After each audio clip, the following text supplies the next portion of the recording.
The slap heard around Seoul, one moment of rage, one billionaire's face, one viral video that should have ended her life. But instead, it started something far more dangerous. Arya Cole thought she was defending herself. She didn't know she'd just struck the most feared man in the city, a man who doesn't forgive, a man who owns people. Now he's at her door with an offer she can't refuse. This is their story. Stay until the end. Hit that like button and drop a comment telling me what city you're watching from. I want to see how far this story travels. The champagne glass shattered against marble, and Arya Cole's hand was already moving. She didn't think, didn't calculate.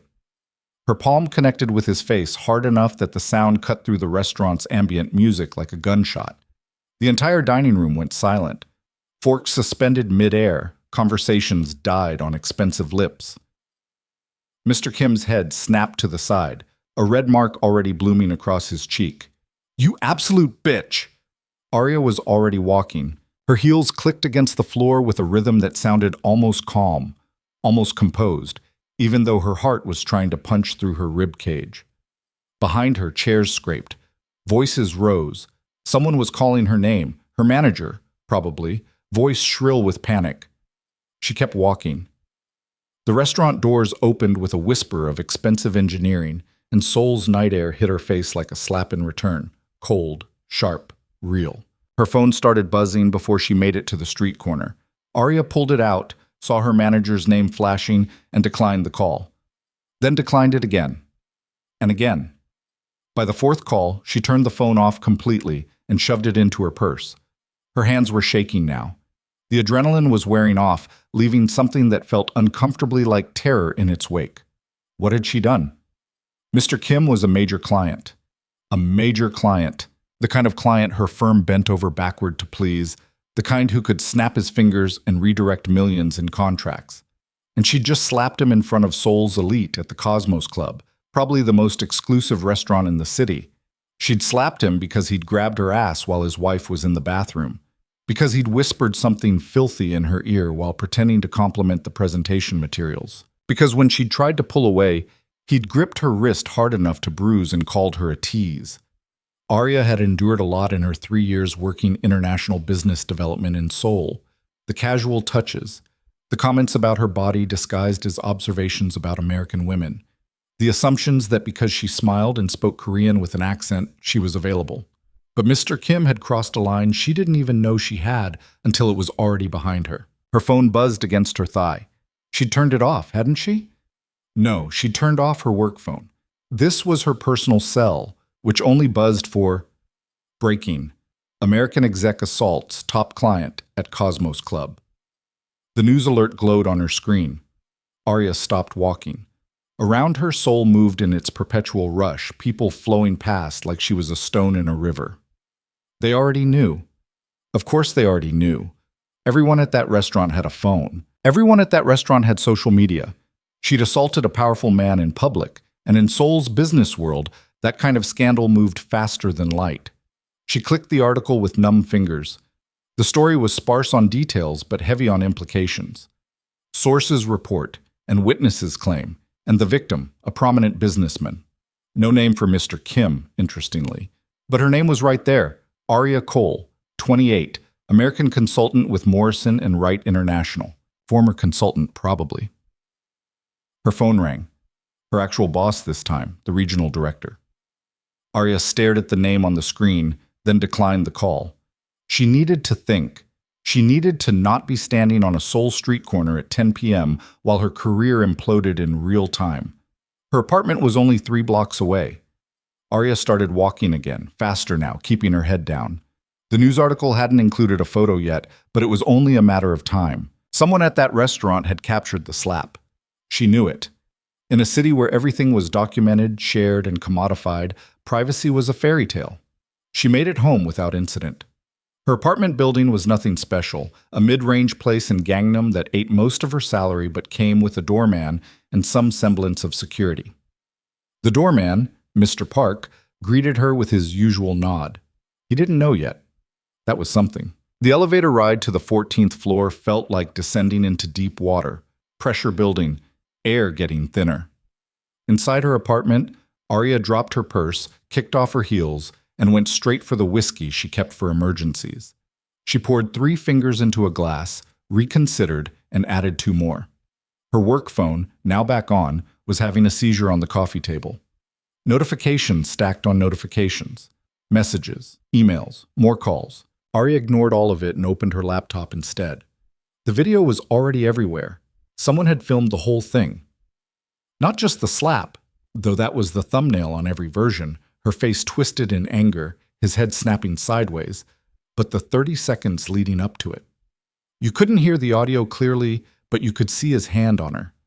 You could see her try to pull away. You could see the exact moment she made the choice. The comments were a war zone. Finally, someone put him in his place. She's finished in Seoul. Do you know who that is? She's dead. American women think they can do whatever they want. He assaulted her first. This is self-defense. R.I.P. to her career. LMAO that. Last comment made her laugh, which turned into something uncomfortably close to a sob. She took a long drink of whiskey and kept scrolling. Then she saw it. A comment that made her blood stop. That's not just any client. That's Dante Voss's restaurant. You don't cause scenes at Dante Voss's restaurant. Arya frowned. She'd heard the name before, Voss. It was one of those names that came up in business circles with a certain weight to it. Real estate, wasn't it? Or was it tech? Seoul had so many billionaires that they blurred together after a while. She opened a new tab and searched. Dante Voss Seoul. The results loaded and her stomach dropped. Dante Voss.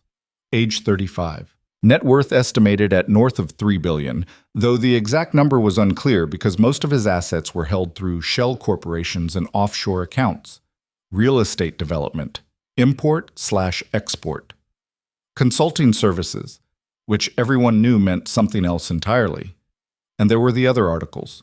The ones that reputable news sites didn't run, but that existed in the gossip blogs and whisper networks. Connections to organized crime. Alleged involvement in everything from money laundering to contract killings. A man who'd built an empire in the shadows and didn't tolerate disrespect. A man who owned the Cosmos Club. Arya's hands had gone numb. She set down her glass carefully, afraid she might drop it. She hadn't just slapped a client. She'd caused a scene, a viral scandal, at a restaurant owned by one of the most dangerous men in Seoul. Her phone rang. Unknown number. She stared at it until it went to voicemail, then immediately started ringing again. Same number. On the 3rd call, she answered. Hello? Miss Cole. A man's voice, smooth and unaccented. Korean, but the kind of perfect Korean that came from international schools and too much money. My name is Julian Park. I'm calling on behalf of Mr. Dante Voss. Arya's mouth went dry. Mr. Voss would like to meet with you tomorrow morning, 9 a.m. His office is in the Voss Tower, Gangnam. I'm sure you know it. I didn't know he owned the restaurant, Arya said, and immediately hated how defensive she sounded. I didn't mean to. Tomorrow, 9 a.m. Don't be late, Miss Cole. The line went dead. Arya sat in her silent apartment holding her phone, trying to remember how to breathe. This was bad. This was so much worse than losing her job. This was the kind of situation that ended with her on a plane back to the States if she was lucky, or worse, if she wasn't. She should run. She should pack a bag right now, get to Incheon Airport, and take the first flight to anywhere that wasn't Seoul. But even as she thought it, she knew she wouldn't. Running meant admitting she was prey. Running meant giving up everything she'd built here. The language skills, the network, the life she'd carved out for herself in a city that didn't make space for people easily. And maybe, some stupid part of her thought, this Dante Voss just wanted an apology. Maybe this could be smoothed over. Maybe... Her phone buzzed. A text from an unknown number. Don't run. We're watching. Arya looked at the window.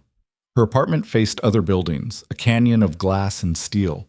Any one of those 1,000 windows could be hiding someone with a camera, a pair of binoculars, a sniper rifle. She closed the curtains with shaking hands. That night, she didn't sleep. 9 a.m. found Arya standing in front of Voss Tower, trying not to throw up. The building was exactly what she'd expected. Sleek, modern, expensive in that way that didn't need to announce itself. Black glass and steel, 60 floors of power and money. The kind of place where the elevator buttons were probably worth more than her monthly rent. Security in the lobby was tight. 2 men in suits that didn't quite hide the bulk of weapons. Cameras everywhere. A receptionist who looked like she could kill you with a pen if necessary. "Arya Cole," she said. "I have a 9 a.m. with Mr. Voss." The receptionist didn't even check a computer. "Top floor. Someone will escort you." One of the security guards materialized at her elbow. He didn't speak, just gestured toward the elevators. The ride-up was silent except for the soft classical music piping through hidden speakers. Arya watched the numbers climb and tried to figure out what she was going to say. "I'm sorry" seemed insufficient. "Your client sexually harassed me" seemed like a good way to end up dead. The elevator opened directly into a penthouse office that was more art gallery than workspace. Floor-to-ceiling windows offered a view of Seoul that made her dizzy. Minimalist furniture that probably cost more than a car. Everything in shades of black, white, and gray. And standing by the windows, hands in his pockets, was a man who could only be Dante Voss. He didn't turn around. "Miss Cole," he said. His voice was the same as Julian Park's, that polished international Korean, but deeper, controlled. "You're punctual. That's something." Arya stepped out of the elevator. The doors closed behind her with a whisper, cutting off her escape route. "Mr. Voss, do you know what you've cost me?" He turned, and Arya's breath caught. The photos online hadn't done him justice. Or maybe they'd been deliberately unflattering. Dante Voss was beautiful in the way that dangerous things often were. Sharp features, dark eyes that seemed to catalog everything about her in a single glance. Perfectly tailored suit that probably cost more than she made in a month. He looked like he could ruin her without breaking a sweat. "The restaurant will survive the scandal," he continued, moving toward a desk that was more like a sculpture. "My reputation will survive, but Mr. Kim is upset. He wants compensation. He wants you deported. He wants your career destroyed so thoroughly that you'll never work in business again in any country." "He grabbed me," Arya said. Her voice came out steadier than she expected. "He sexually harassed me, and when I tried to leave, he wouldn't let me." "I know." That stopped her. "You know?" "I have security footage from every angle of my restaurant, Miss Cole. I've reviewed it all, multiple times." Dante picked up a remote from his desk and clicked it. A screen descended from the ceiling, and suddenly she was watching herself from 3 different camera angles. The footage was silent but damning. Mr. Kim's hand on her ass, her visible discomfort, his grip on her wrist, and then the slap. "He's a pig," Dante said conversationally. "I've known that for years. Most of Seoul's businessmen are, in various ways. But he's a useful pig. Or he was, until you decided to make him a public spectacle." Arya's hands clenched at her sides. "So you're saying I should have just taken it?" "I'm saying you should have been smarter about your retaliation." Dante clicked the remote again, and the screen went dark. "A slap in public? Viral video? You didn't just hurt him, you embarrassed him. Men like Mr. Kim don't forgive embarrassment." "I don't care about his forgiveness. You should care about staying in Korea. You should care about not being sued into oblivion. You should care about the fact that Mr. Kim has connections to people who make problems disappear." Dante's eyes were flat, emotionless. "You made a choice in anger, and now you have to live with the consequences." "Why am I here?" Arya asked. "If you're just going to tell me I'm screwed, you could have done that over the phone." "You're here because I'm offering you an alternative." He moved around the desk, leaning against it casually. Too casually. Nothing about this man was casual. Everything was calculated. "Mr. Kim wants blood," Dante said. "But he'll settle for something else if I ask nicely. He owes me favors, and I'm willing to spend one on you." "Why?" "Because you interest me." His gaze traveled over her, not sexual but assessing, like she was the equation he was trying to solve. "Most people in your position would have begged by now, would have offered me anything to make this go away. But you're standing there looking like you want to slap me too." The thought crossed my mind. His lips twitched, not quite a smile, but close. "Here's my offer. You work for me. 6 months. You do what I tell you, when I tell you, no questions. In exchange, I make Mr. Kim's lawsuit disappear. I make the deportation threat disappear. I even make your job at Morrison and Wright come back if you want it. Arya stared at him. Work for you doing what? Whatever I need. I have various business interests that could use someone with your skills. International relations, negotiation, language abilities. He paused. Discretion. You mean illegal things? I mean lucrative things.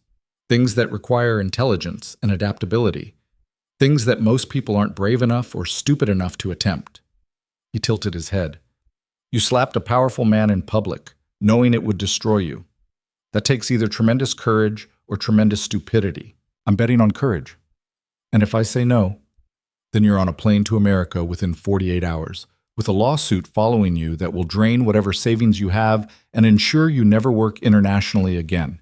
You'll go back to, where was it? Ohio. He said it like the word tasted bad.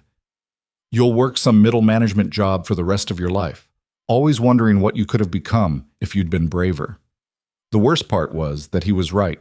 Arya could see that future clearly, the flight home, the shame, the slow death of all her ambitions. She'd come to Seoul to escape the mediocrity of her small Ohio town, to prove she could be more than her parents' expectations. Going back now would be admitting defeat. But working for Dante Voss? That was probably worse than defeat. That was surrender. I need time to think, she said. You have until I finish my coffee. He gestured to a cup on his desk, still steaming. After that, the offer expires. That's not enough time. It's plenty of time. This isn't a complicated decision, Miss Cole. You either want to survive or you don't. Arya looked at him, really looked at him. Tried to see past the expensive suit and the power and the danger. What she saw was a man who was used to getting what he wanted, a man who treated people like chess pieces, a man who probably didn't lose sleep over the things he'd done to build his empire. But she also saw something else, a flicker of interest in those cold eyes, not attraction. That would have been simpler. This was something more dangerous. He was curious about her, wanted to see what she would do. That curiosity might be the only leverage she had. If I agree, Arya said carefully, I want conditions. You're not in a position to negotiate. 6 months of my life, I'm absolutely in a position to negotiate. She crossed her arms. Nothing illegal. I'm not going to prison for you. Define illegal. You know what I mean. Dante smiled then, really smiled, and it transformed his face into something almost human. Most business in Seoul exists in gray areas, Miss Cole, but fine. Nothing that would result in prosecution, within reason. I want it in writing. Lawyers are expensive and talkative. We'll shake on it like civilized people. Civilized people don't blackmail strangers. Civilized people don't slap clients. He pushed off from the desk and extended his hand. 6 months. You do what I ask, I make your problems disappear. After that, you're free to go back to your boring corporate job or do whatever else you want with your life. Do we have a deal? Arya looked at his hand like it was a snake. This was insane. She should walk out right now, should take her chances with deportation and lawsuits. She shook his hand. His grip was firm, warm, and over quickly. Professional. Like they'd just agreed to a normal business arrangement instead of whatever fresh hell this actually was. Excellent, Dante said. Julian will handle the paperwork. You start Monday. What paperwork? You just said employment paperwork, tax documents. Nothing about our actual arrangement, obviously, but you'll need to be on my company's books for appearance's sake. He was already moving back to his desk, dismissing her. You'll be assigned an apartment. Better than your current one, I imagine. Company car. Phone. Everything you need. I have an apartment. You had an apartment. Your landlord received notice this morning that your lease won't be renewed. Something about disturbances and bad publicity. He glanced up, and there was nothing kind in his expression. You're mine now, Miss Cole. That means you live where I tell you, work where I tell you, and speak to who I tell you. The sooner you accept that, the easier these 6 months will be. Arya's jaw clenched. You said I'd be free after. You will be. But for the next 6 months, your life belongs to me. That's the deal. If you don't like it, there's the elevator. She should walk. She should absolutely walk. She stayed. Good, Dante said, like he'd never doubted she would. Julian will be here in 5 minutes. He'll take you to your new apartment and explain your duties. Oh, and Miss Cole? He looked at her fully, and something in his gaze made her skin prickle. Don't try to run. I have people everywhere in this city. You wouldn't make it to the airport. I'm not going to run. We'll see. The apartment was in Cheongdam-dong, which meant it was obscenely expensive and came with a view that made her previous place look like a closet. Julian Park, who turned out to be a neat man in his 40s with the kind of efficient manner that suggested military background, showed her around with minimal commentary. 2 bedrooms, modern kitchen, bathroom with a tub that could fit 3 people. Everything in that same minimalist aesthetic that apparently all of Dante's properties shared. Your things will be moved from your old apartment by this evening, Julian said. Company phone is on the counter. Use it for everything. Your personal phone should be turned off. Why? Because Mr. Voss values privacy and your personal phone is compromised. He said it like this was obvious. The company phone is secure, encrypted, untraceable. What exactly will I be doing for Mr. Voss? Julian's expression didn't change. He'll tell you when he needs you to know. For now, settle in. Rest. Monday, you'll start at the office. What office? Voss International, 43rd floor of the tower, 8 a.m. sharp. He moved toward the door, then paused. A word of advice, Miss Cole. Don't try to figure Mr. Voss out. Don't try to understand his business. Do what you're told, keep your head down, and in 6 months you'll walk away with your life intact. That's the best outcome you can hope for. He left before she could respond. Arya stood in her new apartment, her prison really, and tried to process everything that had happened in the last 12 hours. Yesterday she'd been a consultant with a stable job and a normal life. Today she was, what? An indentured servant? A pawn in some billionaire's game? The company phone buzzed. A message from an unknown number. Welcome to the team. DV. She stared at it for a long moment, then typed back. I'm not on your team. I'm your prisoner. The response came immediately. Prisoners don't get penthouses. You're an employee. Start acting like one. Arya threw the phone onto the couch and went to explore her new cage. The weekend passed in a blur of unpacking and low-grade panic. Her things arrived Friday evening, delivered by silent men who wouldn't meet her eyes. Everything was there. Clothes, books, the few personal items she'd accumulated in Seoul. They'd even brought her plants, which felt absurdly thoughtful for an organization that was essentially holding her hostage. She spent Saturday trying to research Voss International and found almost nothing useful. The company had a bland corporate website listing various business interests, real estate development, import-export, consulting services. No specifics, no details. Just the kind of vague language that could mean anything. The deeper she dug, the more ghost stories she found. Allegations of money laundering that never led to charges. Whispers about connections to both Korean and Chinese organized crime. A lawsuit from 5 years ago that had been settled out of court with aggressive NDAs. Dante Voss's name appeared frequently in business news, but always in the context of legitimate deals, a new hotel, a tech investment, a charitable donation. It was a masterclass in hiding in plain sight. Sunday morning, Arya woke to find a garment bag hanging on her bedroom door. Inside was a designer suit, Prada, based on the label, in charcoal gray with a silk blouse. Her size exactly. Shoes too. Everything she'd need for a first day at a high-powered office. The note pinned to the bag was brief. Dress code is formal. Don't embarrass me. DV. She wanted to burn the suit out of spite. Instead, she hung it carefully in the closet and spent the rest of the day preparing herself mentally for whatever Monday would bring. Voss International occupied floors 40 through 45 of the tower.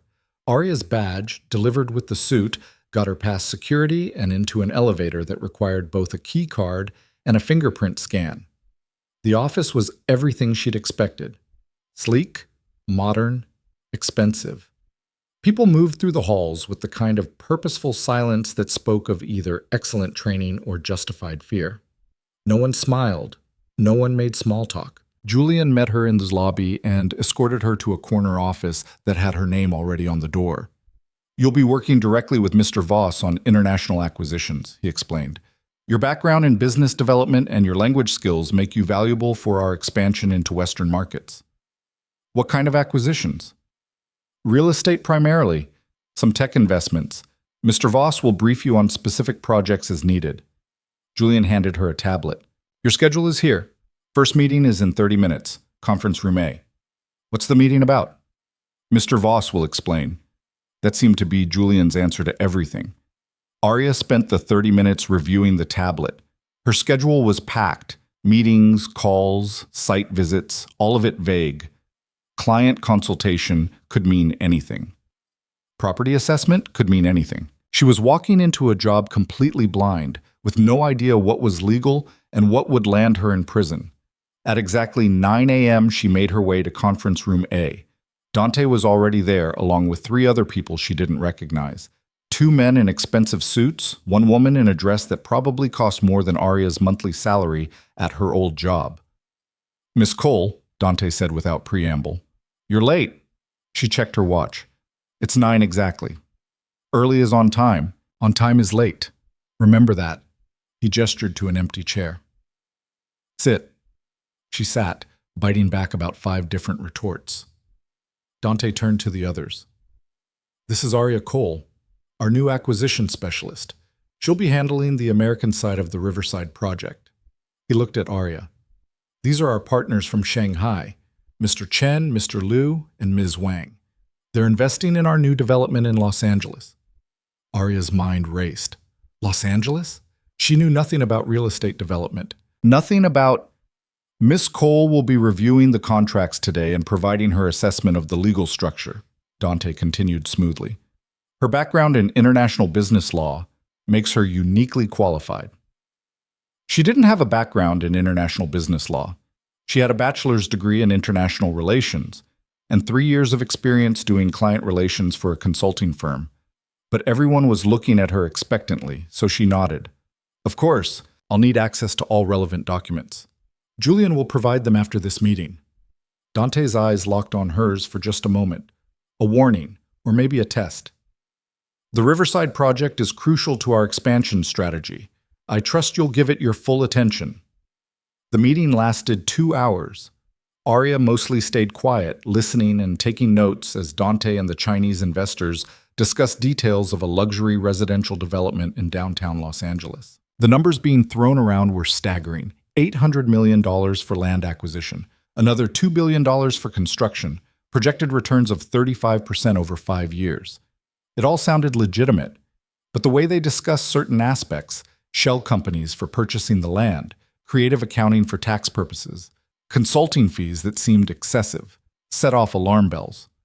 When the meeting finally ended and the investors left, Dante turned to her. Well? Well, what? Your assessment. Do you see any problems with the structure? Arya chose her words carefully. It's complex. Some of the financial arrangements seem designed to obscure the actual ownership. That's by design. Our investors value privacy. Privacy or plausible deniability? His smile was cold.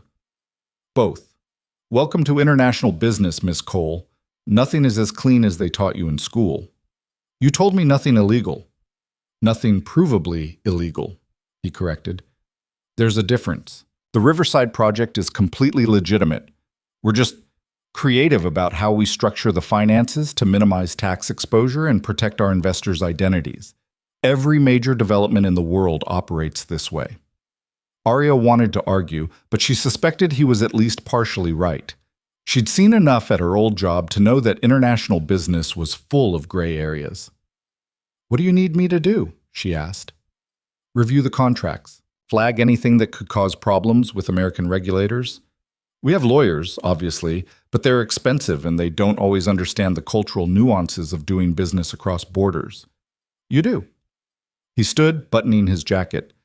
The documents are in your office. I want a full report by end of day tomorrow. That's not enough time to... Then work late. You don't have anything else to do. He left before she could respond. The contracts were a nightmare. Arya spent the entire day buried in legal documents trying to untangle the web of shell companies, offshore accounts, and creative financial structures. On the surface, everything looked legitimate. dig deeper, and it became clear that the whole project was designed to move money in ways that were technically legal but ethically questionable. She worked through lunch, through dinner. By 9 p.m., she was still at her desk, eyes burning from staring at the screen. A soft knock made her look up. Dante stood in her doorway, somehow still looking perfectly put together despite the late hour. "You're still here," he observed. "You said end of day tomorrow. I'm trying to understand what I'm looking at before I write the report." He moved into her office, hands in his pockets. "And, what do you think?" "I think this is the kind of project that could go very wrong very quickly if American regulators decide to look closely." "They won't." "How can you be sure?" "Because we have people who make sure they don't." He said it like it was obvious. "The system is designed to be gamed, Miss Cole. We just game it better than most." "That doesn't make it right." "Right is a luxury of people who aren't trying to build empires." Dante moved to her window, looking out at Seoul's nighttime sprawl. "When I started, I had nothing. No family money, no connections, no advantages.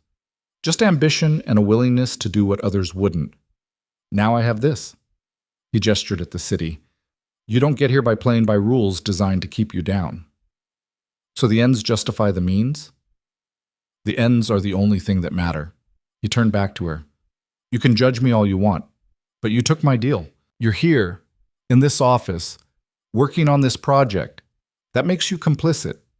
The words hit harder than they should have. "I didn't have a choice," Arya said. "There's always a choice. You chose survival over principles. Most people do. Don't feel bad about it." "I don't feel bad. I feel trapped." "Same thing, in the end." He moved toward the door, then paused. "Go home, Miss Cole. The contracts will still be there tomorrow. You're no good to me exhausted." "But since when do you care if I'm exhausted?" "I don't, but mistakes get made when people are tired, and I can't afford mistakes on this project." He glanced back at her. "Go home." "That's an order, not a suggestion." Arya wanted to argue, but she was too tired. She saved her work, shut down her computer, and gathered her things. The company car was waiting downstairs, a sleek black sedan with a driver who didn't speak. The ride to her apartment was silent, giving her too much time to think. She'd been working for Dante Voss for exactly 1 day, and already she felt compromised. Not because she'd done anything explicitly illegal, but because she was enabling a system designed to subvert oversight and accountability. The Riverside project might be technically legal, but it was the kind of legal that required expensive lawyers and moral flexibility. And she was helping make it happen. Her apartment felt too big, too quiet. Arya poured herself a drink and stood by the windows, looking out at the same city Dante had gestured to hours earlier. 6 months. She just had to survive 6 months. Then she could go back to her normal life and pretend this had never happened. The company phone buzzed. A message from Dante. "You did well today. Keep it up." She stared at the words, trying to figure out if they were genuine or manipulative. Probably both. Arya drank her whiskey and didn't respond. The week fell into a rhythm that was almost normal.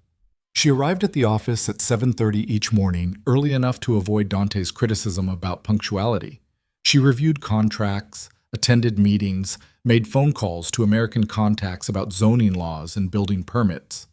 The work itself was interesting, challenging in ways her old job never had been. But it was also exhausting in ways that had nothing to do with hours worked. Every conversation felt like walking through a minefield. Every document she reviewed had hidden implications. Every meeting involved people who spoke in code about things that couldn't be discussed openly. And always, there was Dante. He was everywhere and nowhere. Sometimes she wouldn't see him for days, just receive terse messages through Julian about new assignments. Other times he'd appear in her office without warning, asking pointed questions about her progress or challenging her conclusions.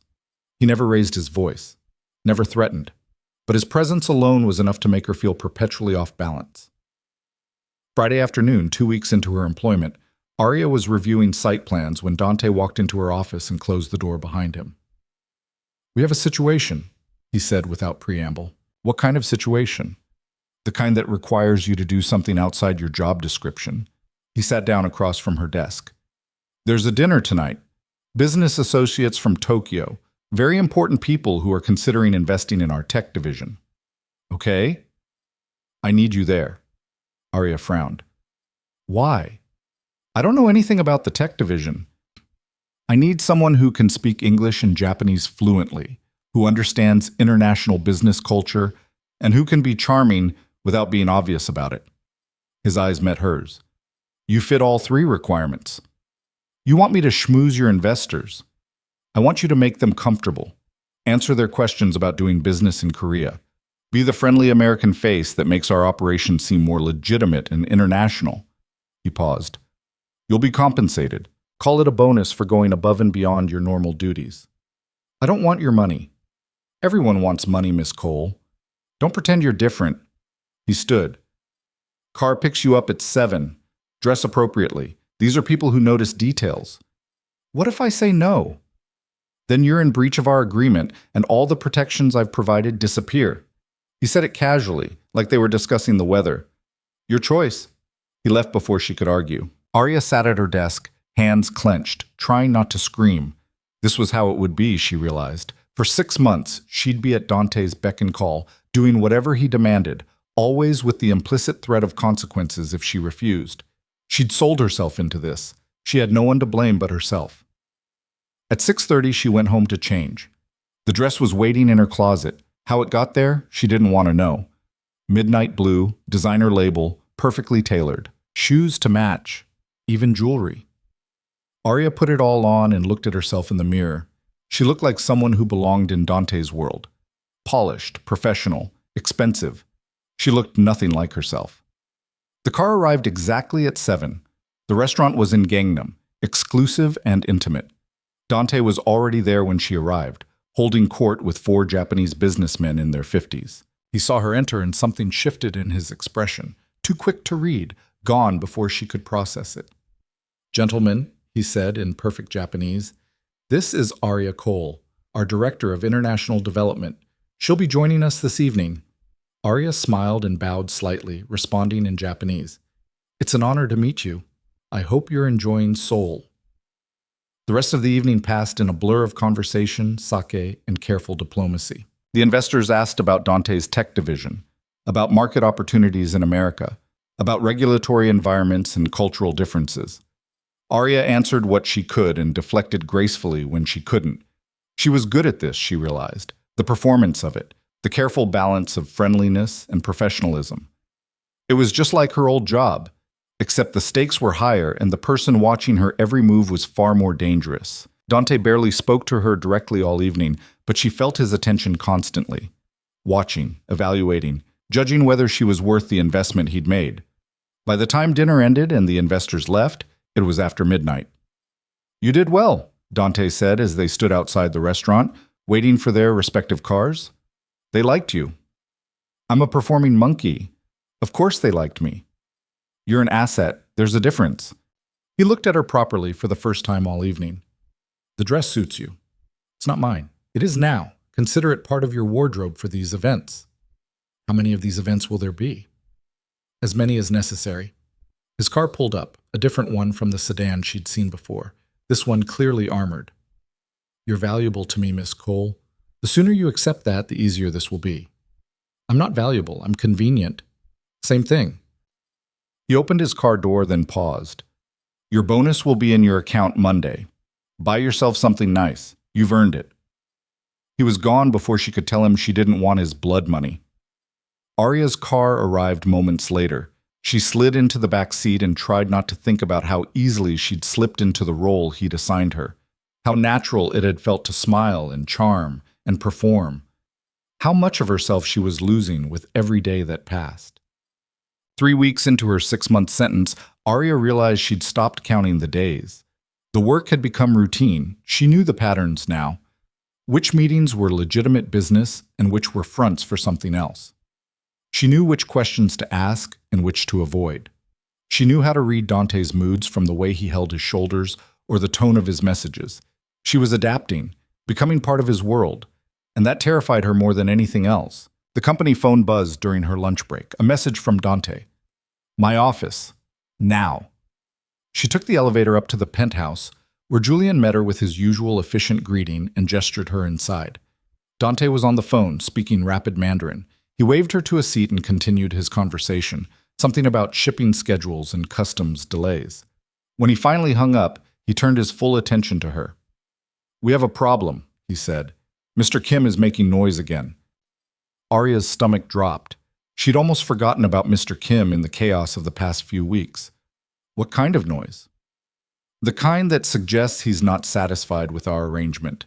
He's been talking to reporters, hinting that he has information about my business operations that could be damaging.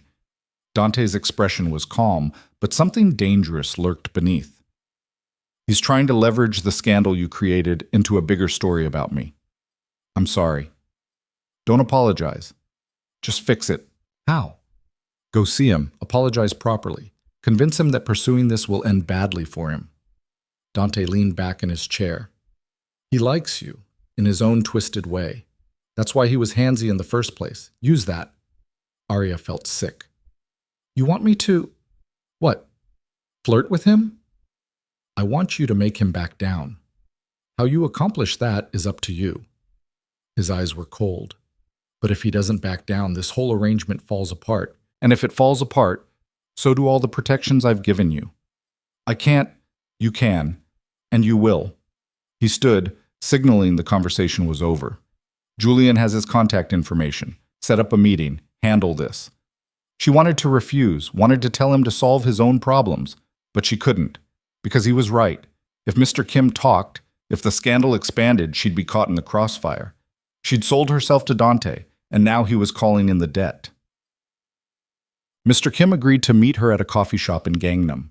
Neutral territory, public enough to be safe, but quiet enough to have a real conversation. He looked exactly as she remembered, 50s, expensive suit, the kind of smug confidence that came from never facing real consequences. When he saw her approach, his expression shifted into something that made her skin crawl. "Miss Cole," he said in Korean. "What an unexpected pleasure." Arya sat down across from him. "We need to talk." "Do we?" He smiled. "I wasn't aware we had anything to discuss."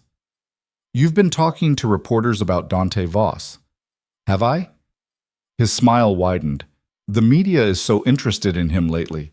I simply answer their questions." "Stop. Why would I do that?" Arya took a breath, choosing her words carefully. "Because what happened at the restaurant was between us. It had nothing to do with Mr. Voss or his business. Bringing him into this helps no one." "It helps me. Do you know how humiliating that video was? How many clients I lost because of your little tantrum?" Mr. Kim leaned forward. "You embarrassed me, Miss Cole. Publicly. There have to be consequences." "I understand, and I'm sorry. What you did was wrong, but I shouldn't have reacted the way I did." "Sorry doesn't fix my reputation." "What would fix it?" His eyes traveled over her in a way that made her want to throw her coffee in his face. "Dinner. Just the two of us. Somewhere private. We can discuss reparations." Every cell in her body screamed no. But she could see Dante's cold eyes in her mind, hear his voice. "Fix this." "One dinner," she said. "We talk, I apologize properly, and you stop talking to reporters about Dante Voss. After that, we're done." "One dinner," Mr. Kim agreed. "Tomorrow night. I'll send you the address." Arya left the coffee shop feeling like she needed a shower. She called Dante from the car. "It's done. He wants dinner tomorrow night." "Good." "It's not good. He's going to… I know what he's going to try. You'll handle it." A pause. "And if you can't handle it, call me. I'll send someone." The line went dead. Arya stared at the phone, trying to figure out if that was a safety net or a threat. The address Mr. Kim sent was for a private dining room in an upscale restaurant. Arya arrived in the same blue dress she'd worn to the investor dinner, feeling like she was putting on armor. Mr. Kim was already there, along with enough alcohol to drown a small army. "Miss Cole," he said, standing with exaggerated courtesy. "You look lovely." "Thank you." She sat down across from him, maintaining the table as a barrier. "Shall we order?" "I've already ordered for us. I hope you don't mind." She minded, but she smiled anyway. The meal was elaborate and expensive. Mr. Kim talked the entire time about his business, his successes, his importance. Arya nodded and made appropriate sounds, counting down the minutes until she could leave. Halfway through dessert, his hand found her knee under the table. "You know," he said, leaning closer, "we could move this somewhere more comfortable. I have a hotel suite nearby." Arya moved his hand away. "I came to apologize, Mr. Kim. That's all." "Is it?" His expression hardened. "You think one dinner makes up for what you did? For the humiliation?" "I think it's more than you deserve, considering what you did to me first." "I was friendly. You were violent." He grabbed her wrist, the same way he had at the Cosmos Club, and squeezed. "I could still press charges. Could still have you deported, unless you're very, very nice to me." Arya's free hand was already moving toward her purse, toward the company phone, toward the number Dante had programmed for emergencies. But before she could reach it, the door to the private room opened. Julian Park stood there, along with two other men in suits, large men who looked like they knew how to hurt people efficiently. "Mr. Kim," Julian said pleasantly, "I'm afraid you need to let Miss Cole go now." Mr. Kim's grip loosened. "This is a private dinner." "No, this is a business meeting that's concluded." Julian's smile didn't reach his eyes. "Miss Cole has other commitments this evening. I'm sure you understand." The two large men moved closer. Mr. Kim released her wrist completely. "This isn't over." "It is, actually." Julian pulled out his phone and showed Mr. Kim the screen. "We have footage from 3 angles of you assaulting Miss Cole. Again. Along with audio of you attempting to blackmail her. If any story about Mr. Voss appears in the media, this footage appears everywhere. Your reputation won't survive it." Mr. Kim's face went pale. "Additionally," Julian continued, "Mr. Voss has acquired several of your outstanding debts. All of them are now due within 30 days. Unless, of course, we reach an understanding." "What kind of understanding?" "You stop talking to reporters. You drop any legal action against Miss Cole.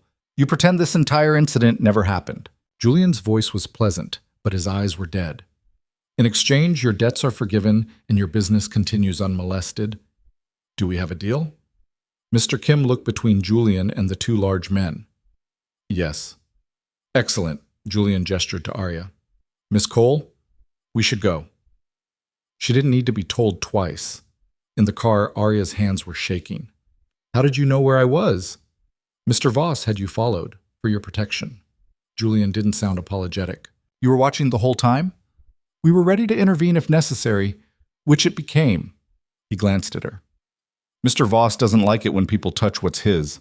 The words hung in the air between them. When they arrived at her apartment, Dante was waiting in the lobby. "Are you hurt?" he asked. "No, Julian got there before—" She stopped. "How did you know where to find me?" "I always know where you are." He said it like it was obvious. "Did you really think I'd let you walk into that situation without backup?" "You told me to handle it." "I told you to try. I never expected you to succeed. Men like Mr. Kim don't respond to apologies." Dante moved closer, and Arya saw something like anger in his eyes. "But they respond to threats, to leverage, to force. You used me as bait." "I used you as a solution. There's a difference." He reached out and took her wrist, the same one Mr. Kim had grabbed and examined the red marks there. "He'll never touch you again. No one will. You're under my protection now. That means something." "I don't want your protection. I want my freedom."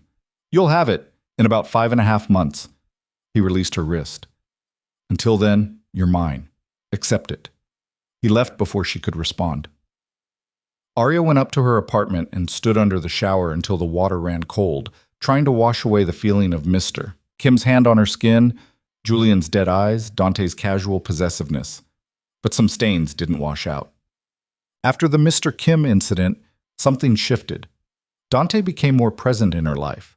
Not physically. He was still gone most days, running his empire from the shadows. But his attention was constant. Text messages checking if she'd eaten, questions about how her work was progressing. Small gestures that felt almost like care. It was manipulation, Arya told herself. He was just protecting his investment. But it didn't always feel that way. One night, working late on the Riverside contracts, she found a note on her desk. "Go home. Rest. Tomorrow is soon enough." DV. Another time, she mentioned in passing that she missed American coffee. The next morning, her office had a high-end espresso machine and beans imported from Seattle. Small things. Meaningless things. Except they weren't meaningless, and she was starting to realize that was dangerous. "He's gotten to you," Julian observed one afternoon when he caught her smiling at one of Dante's sarcastic text messages. Arya's smile faded. "No, he hasn't. You're not afraid of him anymore. That's either very smart or very stupid. I haven't decided which." "I'm still afraid. I'm just adapting," Julian finished. "That's what people do in his orbit. They adapt or they break. Most break. I'm not breaking." "No, you're doing something worse." But Julian's expression was almost sympathetic. "You're starting to understand him. That's how he gets you." Arya wanted to argue, but Julian was already gone. That night she lay in bed trying to figure out when exactly she'd stopped seeing Dante as just her captor, when his dry humor had started to amuse rather than infuriate her, when his rare moments of consideration had begun to mean something. 5.5 months left. She just had to hold on for 5.5 more months. Then she could go back to her real life and forget any of this ever happened. The company phone buzzed. A message from Dante. Still awake? She should ignore it, should turn off the phone and go to sleep. Instead, she typed, "Unfortunately, me too. Come to my office. I want to show you something. It's midnight." "So? You're not doing anything else." Arya stared at the message. Every instinct told her this was a bad idea. That going to his office alone at midnight crossed a line she couldn't uncross. But she was already getting dressed. The building was empty at this hour. Just security guards who nodded her through without comment. The elevator ride to the penthouse felt longer than usual. Dante was standing by the windows when she entered, the city lights painting him in shades of silver and shadow. "You came," he said without turning around. "You summoned." "I asked. There's a difference." He finally looked at her. "Do you know what I like about you, Miss Cole? That I'm contractually obligated to do what you say? That you still fight, even when it's pointless, even when you know you'll lose." He moved away from the windows. "Most people in your position would have given up by now, would have become exactly what I wanted them to be." "What do you want me to be?" "I haven't decided yet."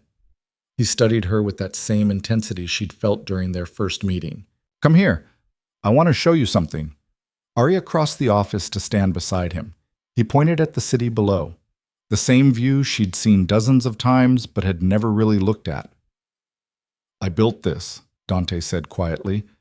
"Not the city, obviously, but my place in it. Every building that has my name, every deal that bears my mark, every person who works for me, I built it all from nothing.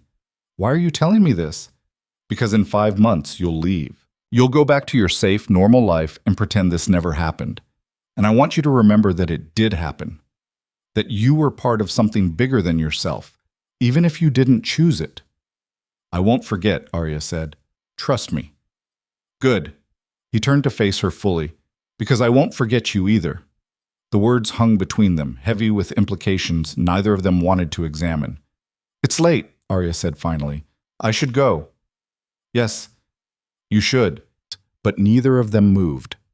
Outside, Seoul glittered in the darkness, a city of secrets and power and dangerous men who built empires in the shadows. And somewhere in all that darkness, Arya Cole was starting to realize she'd stopped counting the days until her freedom. That terrified her most of all. The next morning, Arya woke with a headache and the distinct feeling she'd crossed some invisible boundary she couldn't name. She'd left Dante's office after another 20 minutes of conversation that should have felt professional, but didn't. They talked about the city, about ambition, about the price of success. Nothing inappropriate. Nothing she could point to as evidence of anything other than two people having a late-night conversation. But the way he'd looked at her, the way the silence between sentences had felt charged with something neither of them acknowledged. She was in dangerous territory, and she knew it. The office felt different that week. Or maybe she was different. Arya caught herself looking for Dante in the hallways, disappointed when days passed without seeing him. She read his text messages multiple times, searching for meaning in his casual observations and dry humor. It was stupid, dangerous, exactly the kind of mistake Julian had warned her about. By Thursday, she'd convinced herself to maintain professional distance. No more late-night office visits. No more responding to personal messages. She was an employee, nothing more. Then Dante appeared in her office doorway just before lunch, and all her resolve evaporated. "We have a situation in Los Angeles," he said. "The Riverside Project. There's a zoning issue that needs to be resolved in person. I need you on a plane tonight." Arya looked up from her laptop. "Tonight? Problem? I've never been to LA. I don't know the first thing about California zoning laws." "You'll learn on the flight. Julian will brief you." Dante stepped into her office, closing the door behind him. "This is important, Miss Cole. The investors are getting nervous. They need to see that we have competent people managing the American side of things. So I'm window dressing again." "Well, you're a representative of this company who happens to be American, which makes the investors comfortable. Use whatever label makes you feel better about it." He pulled out his phone and sent her something. "Flight information. Pack for 3 days. We leave at 6. "We? You think I'd send you alone to handle a multi-million-dollar problem?" His expression was unreadable. "I'll be there to make sure you don't accidentally destroy everything." After he left, Arya sat staring at her screen, trying to process. 3 days in Los Angeles, with Dante, away from the structure and boundaries of the Seoul office. This was either going to clarify things or make them infinitely worse. The flight was first class, which Arya had expected, but she hadn't expected the private cabin setup that gave them complete isolation from other passengers. Dante spent the first hour on phone calls, switching between Korean, Mandarin, and English with the fluidity of someone who lived in the space between languages. Arya tried to focus on the briefing documents Julian had provided, but her attention kept drifting to Dante. The way he commanded conversations even at 30,000 feet. The casual authority in his voice that made people scramble to meet his demands. When he finally ended his last call and set the phone aside, he caught her watching. "Something on your mind?" "Just wondering how many laws you've broken in the last hour." "None that can be proven." He reclined his seat slightly. "You should rest. We hit the ground running tomorrow morning." "I don't sleep on planes." "Neither do I, usually. But we have 14 hours to kill." He gestured to the briefing documents. "Unless you want to spend it all reading about California municipal codes." "Sounds thrilling." "You're terrible at hiding sarcasm. Anyone ever tell you that?" "My mother. Frequently." Arya set aside the documents. "What happens if I can't fix the zoning issue?" "Then the project dies. The investors pull out, and several $billion of infrastructure funding evaporates." He said it like he was discussing the weather. "No pressure." "That's a lot of pressure." "You'll handle it. You're better under pressure than you think." Dante's eyes met hers. "The slap, remember? Most people freeze. You acted. That wasn't skill. That was rage. Rage, courage, stupidity. The line between them is thinner than people like to admit." He shifted in his seat to face her more directly. "Why did you come to Seoul? Really?" The question caught her off guard. "I told you. Career opportunities." "You had career opportunities in America. New York, San Francisco, D.C. Plenty of places for someone with your credentials. Why Seoul specifically?" Arya considered deflecting, but something about being suspended in the air between continents made honesty feel safer. "I wanted to disappear. Not literally, but I grew up in a town where everyone knew everything about everyone. Your parents' mistakes became your reputation. Your potential was measured by your last name." She looked out the window at the darkness beyond. "Seoul was far enough away that I could be anyone. Build something that was just mine. And then you slapped a client and ended up working for me. How's that working out for your independence?" "About as well as you'd expect." Dante smiled, one of those rare, genuine expressions that transformed his face. "For what it's worth, I understand the impulse. I grew up in a place where your future was decided at birth. The rich stayed rich, the poor stayed poor, and ambition was seen as arrogance." He paused. "I refused to accept that. Built something anyway. Made enemies doing it, but at least it was mine." "Is that what this is? Your way of staying in control?" "Control is survival. The moment you lose it, someone else decides your fate." His expression hardened slightly. "I learned that young, never forgot it."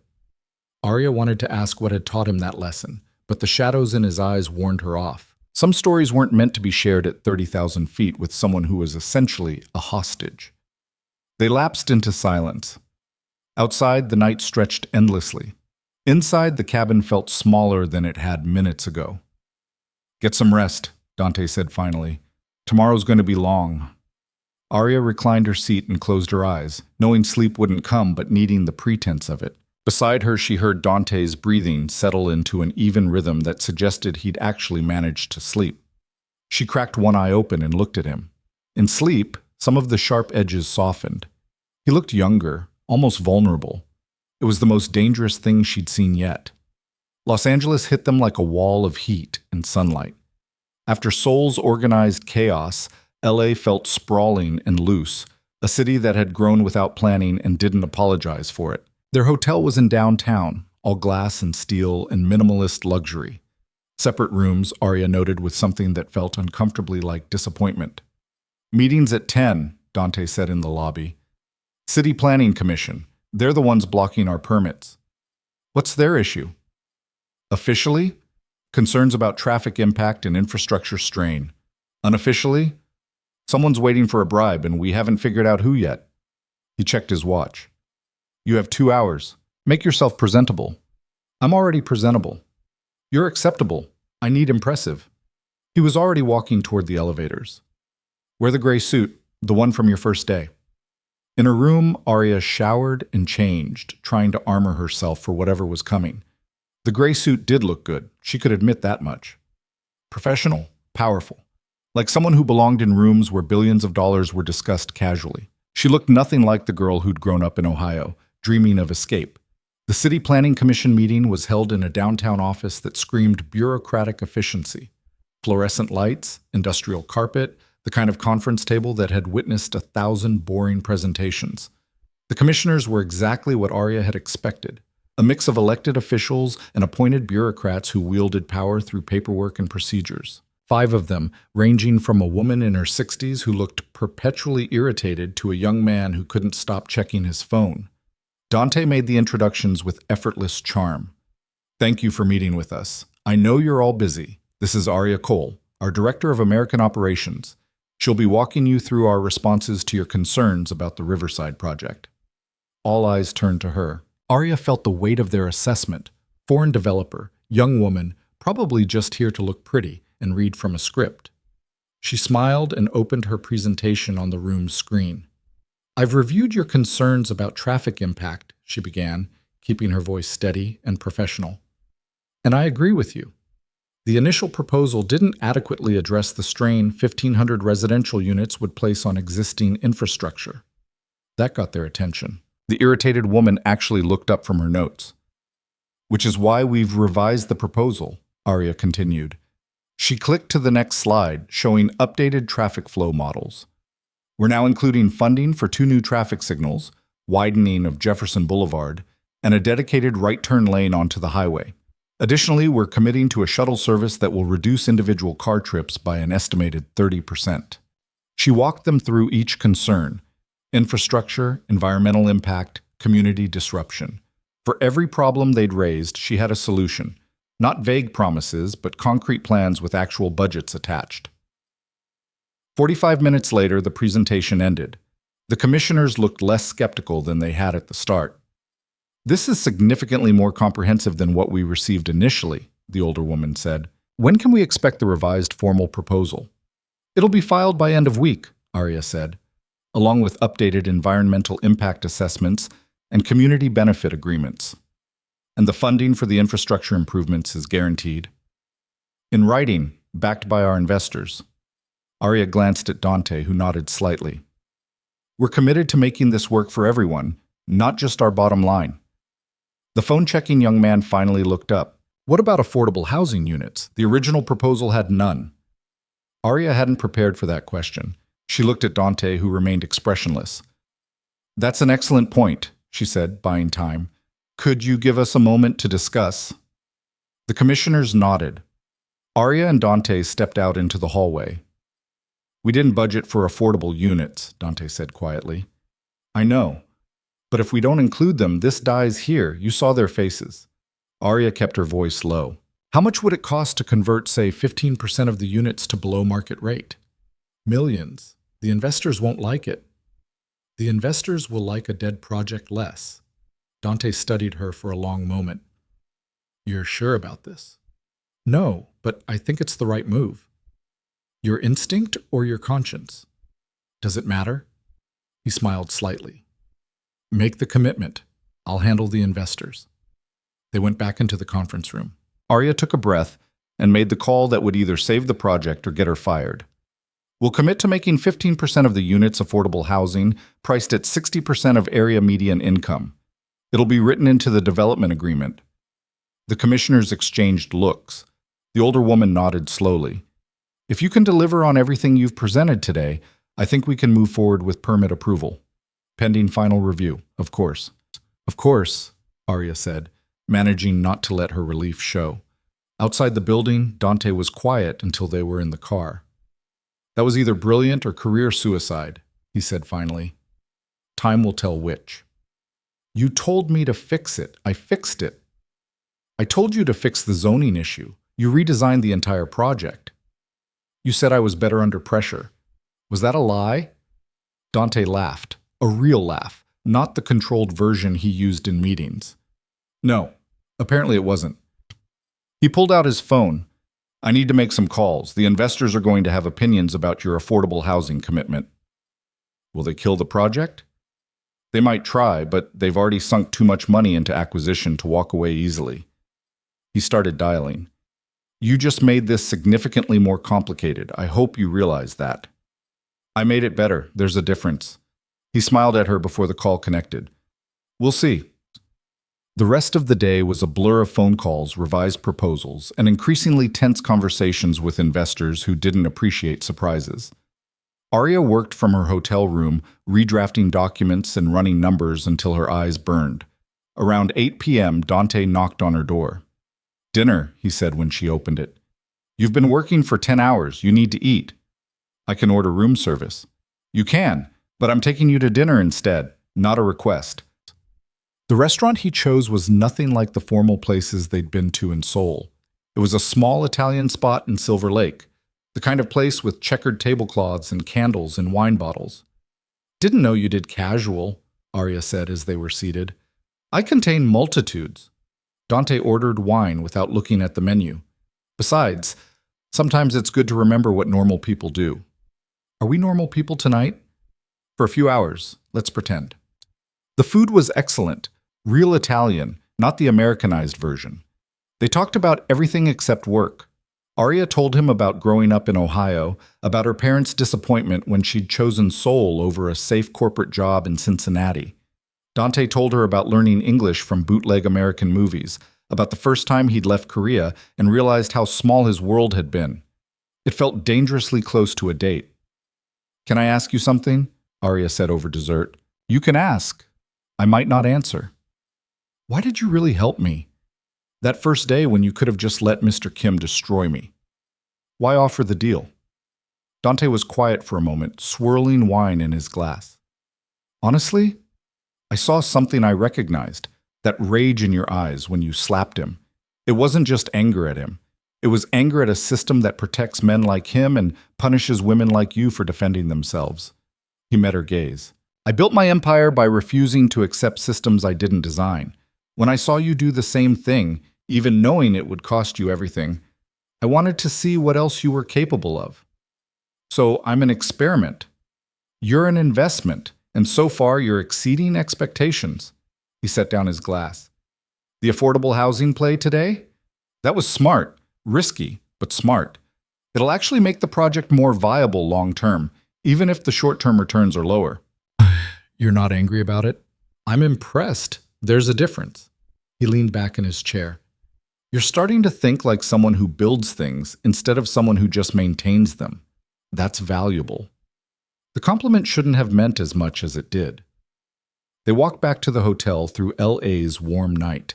The city felt different from Seoul, more spread out, less urgent, like it didn't need to prove anything to anyone. Thank you, Arya said as they reached the lobby. For dinner. For treating me like an actual person instead of an employee. You are an actual person. Just one who happens to work for me. Dante's expression was unreadable.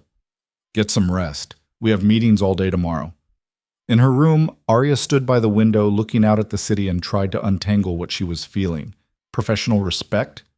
Gratitude? Something more complicated that she didn't want to name? The company phone buzzed. A message from Dante. You did well today. Not just the meeting. All of it. She stared at the words, knowing she should just say thank you and go to bed. Instead, she typed, "Was that really why you helped me? Or was there another reason?" The response took long enough that she thought he wasn't going to answer. Ask me again in 4 months when you're free to leave. If you still want to know, I'll tell you. Arya set the phone down and tried to ignore the fact that 4 months suddenly felt impossibly far away. The next 2 days were grueling. More meetings, more negotiations, more late nights revising documents. But by the time they boarded the flight back to Seoul, the Riverside project had been approved with all permits in place. Arya had done what seemed impossible 72 hours ago. On the plane, Dante raised a glass of champagne, to pulling off miracles. It wasn't a miracle, it was just good negotiating. You convinced a city planning commission to approve a controversial project and investors to accept lower returns. That's pretty close to miraculous. He took a drink. You've earned a bonus. And probably a promotion. I don't want a promotion. I want... She stopped herself. What? Nothing. Forget it. You want to go back to your normal life. I know. Dante's expression was complicated. 4 more months. Then you're free. Right, free. The word felt hollow. Back in Seoul, reality reasserted itself quickly. The office, the meetings, the constant pressure of working for someone who noticed everything. But something had shifted in LA. Dante treated her less like an employee and more like, she wasn't sure what. A partner? A protege? It was getting harder to maintain the boundaries she knew she needed. 3 weeks after LA, Arya was working late when Julian appeared in her doorway. You should go home, he said. Almost done. That's what you said 2 hours ago. He stepped into her office. You're burning out. I've seen it before. I'm fine. You're not fine. You're tangled up in something you don't understand. Julian's expression was almost sympathetic. He's getting to you. You're starting to care what he thinks, starting to want his approval. That's not... It is. And it's dangerous. Julian moved closer. I've worked for Dante Voss for 8 years. I've seen what happens to people who get too close. They either become monsters like him or they break. There's no middle ground. Maybe I'm different. That's what they all think. He headed for the door, then paused. 4 months is a long time. A lot can happen. Don't forget who you are just because he makes you feel important. After he left, Arya sat in the silence of her office and tried to remember who she'd been before Dante Voss walked into her life. The girl who'd slapped a powerful man seemed like someone else entirely. That weekend, Dante invited her to a charity gala. I need someone who can handle donors without making them feel like walking checkbooks, he'd said. You're good at that. The event was at a museum in Gangnam, full of Seoul's elite dressed in designer everything. Arya wore another dress that had mysteriously appeared in her closet, emerald green this time, elegant without being ostentatious. Dante was waiting by the entrance when she arrived. He looked devastating in a tuxedo, which was deeply unfair. Ready to charm rich people? He asked. It's my favorite hobby. They worked the room like a team. Dante would make introductions, Arya would engage the conversation, and somehow donations materialized. She was good at this, reading people, finding common ground, making them feel seen. You're a natural, Dante murmured during a quiet moment. I'm starting to think I underpaid for your contract. You didn't pay. You blackmailed. Semantics. He grabbed 2 glasses of champagne from a passing waiter and handed her one. Dance with me. What? It's a gala. There's music. Dancing is traditional. He was already guiding her toward the dance floor. Arya found herself in his arms before she could protest. His hand settled on her waist, warm through the thin fabric of her dress. Her hand rested on his shoulder, and suddenly the ballroom felt too small, too warm. Relax, Dante said. You look like you're expecting me to bite. I'm trying to remember if this counts as workplace harassment. Probably. Add it to the list of my crimes. He moved them smoothly through the other couples. You know, for someone who hates me, you fit surprisingly well right here. I don't hate you. No? His eyes met hers. What do you feel then? It was a dangerous question. An honest answer would be even more dangerous. I feel confused, Arya said finally. I feel like I don't know what's real anymore. She gestured at the gala, at their proximity, at everything. Is this part of the job? Or is this something else? Does it have to be one or the other? Yes, because in 4 months I'm supposed to walk away from all this. And if I don't know what this is, I won't know what I'm walking away from. Dante was quiet for a long moment, moving them through the music. What if I don't know either? The admission caught her off guard. Dante Voss always knew. Always had the answer, the plan, the strategy. That's terrifying, she said. Yes, it is. They finished the dance in silence. When the music ended, Dante stepped back, the moment broken. I should make some more rounds, he said. The museum director wants to discuss a donation. Right, of course. He walked away, leaving Arya standing alone on the dance floor, trying to figure out what had just happened. The company phone buzzed in her purse, a message from an unknown number. You look beautiful tonight. Shame you're wasting it on someone like him. Arya frowned. She showed it to Dante when he returned. His expression went cold. When did you get this? Just now. He pulled out his own phone and made a call. Julian, we have a situation. Someone's texting Miss Cole from an unknown number. I want to know who, and I want to know 5 minutes ago. What's wrong? Arya asked when he hung up. Someone's watching you. Here, tonight.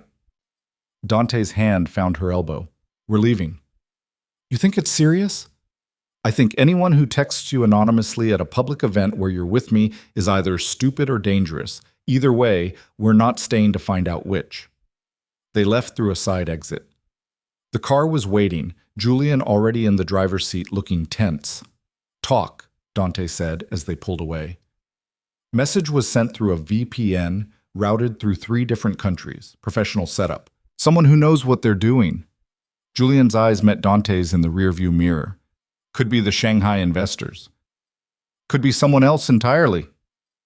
Why would investors threaten me? Arya asked. Because you're close to me. Because hurting you would hurt me. Dante's jaw was tight.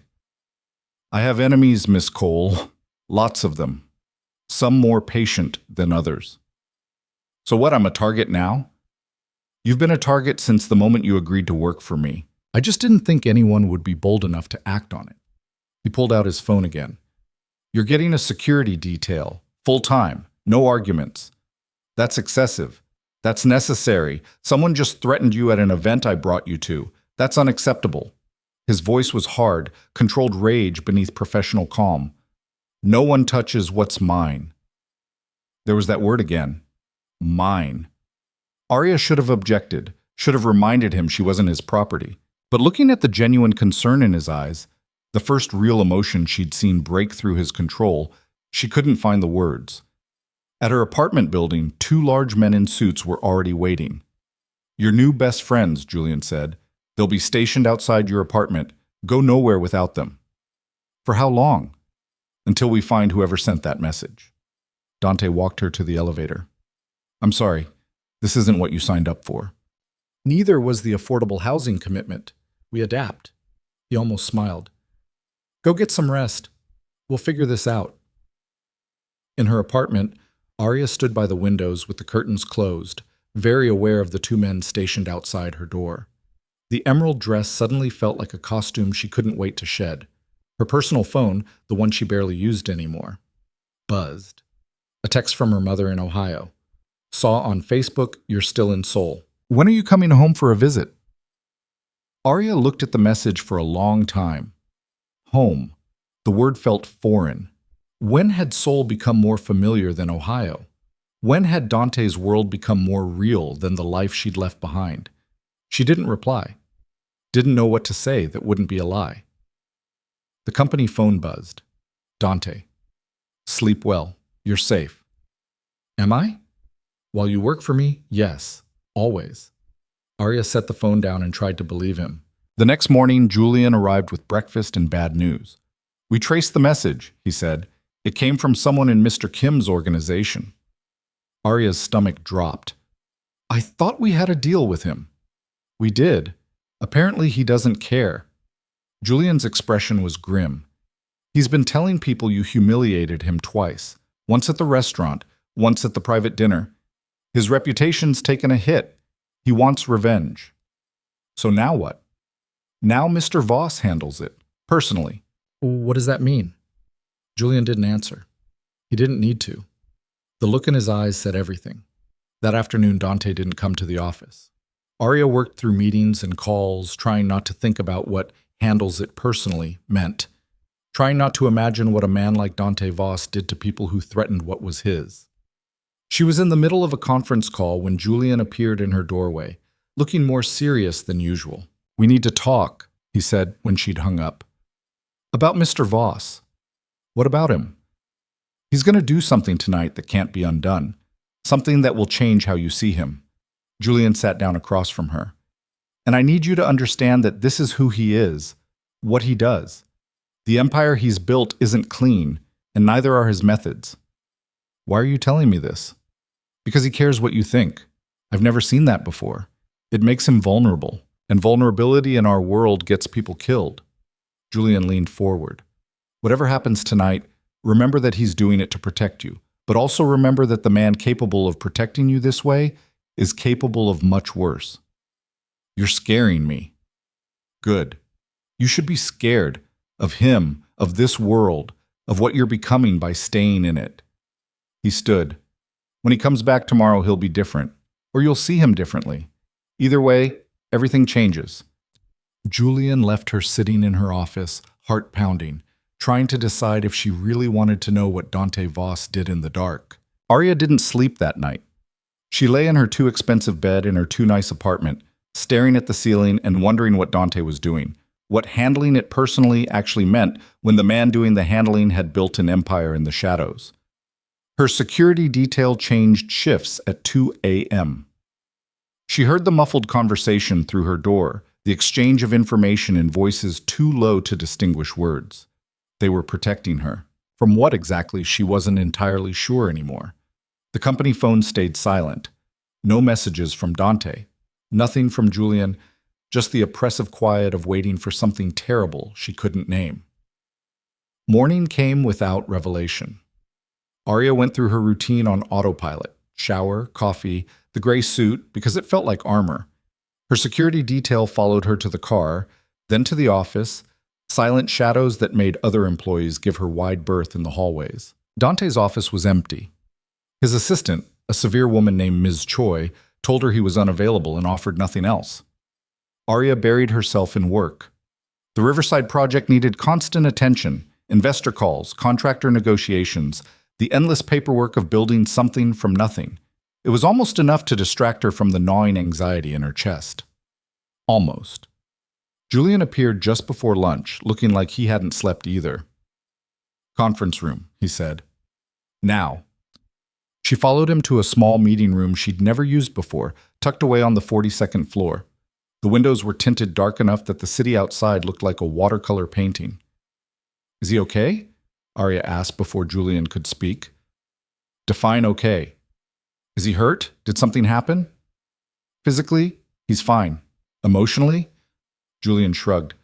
"Mr. Voss doesn't do emotions in ways normal people understand, but he's truly Tala." He caught himself, switched back to English. "He handled it." "What does that mean? What did he do?" Julian was quiet for a long moment, weighing something she couldn't see. "Mr. Kim won't be a problem anymore. Neither will anyone else who thought threatening you was an acceptable move." The careful phrasing made Arya's skin crawl.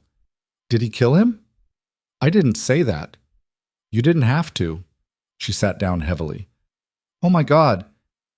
"Mr. Kim is alive," Julian said, which should have been reassuring, but somehow wasn't. "But his business is ruined. His connections are severed. His reputation is destroyed beyond repair. By this time next week, he'll be bankrupt and possibly facing criminal charges for things that mysteriously came to light. Things that Dante arranged. Things that were always there. Mr. Voss just made sure the right people started looking. Julian's expression was carefully neutral. This is what protection looks like in our world, Miss Cole. It's not restraining orders and police reports. It's making problems disappear so completely they can't come back. Arya's hands were shaking. She clasped them together to hide it. And the others? The people who might think about threatening me? They receive very clear messages about what happens when you cross Mr. Voss. By now, every major player in Seoul's underworld knows that touching you means war. He paused. You're probably the safest person in this city right now. No one's stupid enough to risk his wrath. I didn't ask for this. No, but you got it anyway. Julian moved toward the door. He'll be back tomorrow. Probably jet-lagged. Definitely in a mood. Don't push him. Where did he go? Somewhere that required his personal attention. That's all you need to know. After Julian left, Arya sat alone in the dark conference room, trying to process what she'd just learned. Dante had destroyed a man's entire life because that man had sent her a threatening text, had deployed whatever resources, connections, and violence necessary to make sure everyone in Seoul understood she was untouchable. It should have terrified her, the cold calculation of it, the ruthlessness, the casual way he'd dismantled someone's existence. Instead, she felt something more complicated. Safer, yes, but also bound more tightly to him than any contract could achieve. He'd drawn a circle around her in blood and power, and now she existed inside it, whether she wanted to or not. The company phone buzzed. A message from Dante. I'm told Julian briefed you. Are you okay? Her fingers hovered over the keyboard. What was the right answer? Was she okay? Did okay even mean anything anymore? I don't know what I am. That's honest, at least. We'll talk when I'm back. Did you do what Julian said you did? The response took longer this time. I did what was necessary. Nothing more, nothing less. That's not an answer. It's the only answer I have right now. I'm sorry. Arya stared at those last two words. I'm sorry. From a man who probably never apologized for anything. It felt like a gift she didn't know how to accept. When are you back? Tomorrow afternoon. Don't work too late. You're not my mother. No, but I'm apparently the person who worries about you anyway. Novel experience. Despite everything, Arya found herself almost smiling. Get some rest. You sound tired. I am, but I'll rest easier knowing you're safe. She set the phone down and tried to untangle the knot in her chest. This was getting complicated in ways she'd specifically told herself to avoid. Dante Voss wasn't supposed to be someone who worried about her. Wasn't supposed to be someone who sent messages that felt almost tender despite being delivered through encrypted devices designed to hide criminal activity. But here they were anyway, tangled up in something that defied the clean boundaries of employer and employee, captor and captive, monster and victim. The next afternoon, Dante walked into her office looking exactly like Julian had predicted. Exhausted, sharp-edged, radiating the kind of tension that made smart people stay away. Arya wasn't feeling particularly smart. You look terrible, she said. I feel worse. He closed the door behind him and leaned against it. I need to know if what I did changed things between us. Of course it changed things. You destroyed a man's life. He threatened you, threatened what's mine. The possessiveness in his voice should have angered her. I told you I'd protect you. I keep my promises. At what cost? To him? To you? To your soul? Assuming you still have one? Dante's jaw tightened. My soul is my problem. But I need to know if you're going to look at me differently now. If you're afraid of me. Arya stood and moved around her desk to face him properly. I've been afraid of you since the moment you showed up at my apartment with your ultimatum. That hasn't changed. But I'm also starting to understand you. And that's more terrifying than the fear. She crossed her arms. You're not a good man, Dante. You do terrible things for what you think are good reasons. You've built an empire on moral compromises and calculated violence. But you also keep your word. You protect people under your care. You listen when you could just command. Is there a question in there somewhere? Who are you? Really? Under all the power and control and carefully constructed empire? He looked at her for a long moment, something vulnerable flickering in his eyes. I don't know anymore. I built myself into this person, the feared businessman, the untouchable operator, and somewhere along the way, I forgot what I was before. Or maybe there was never a before. Maybe I've always been this.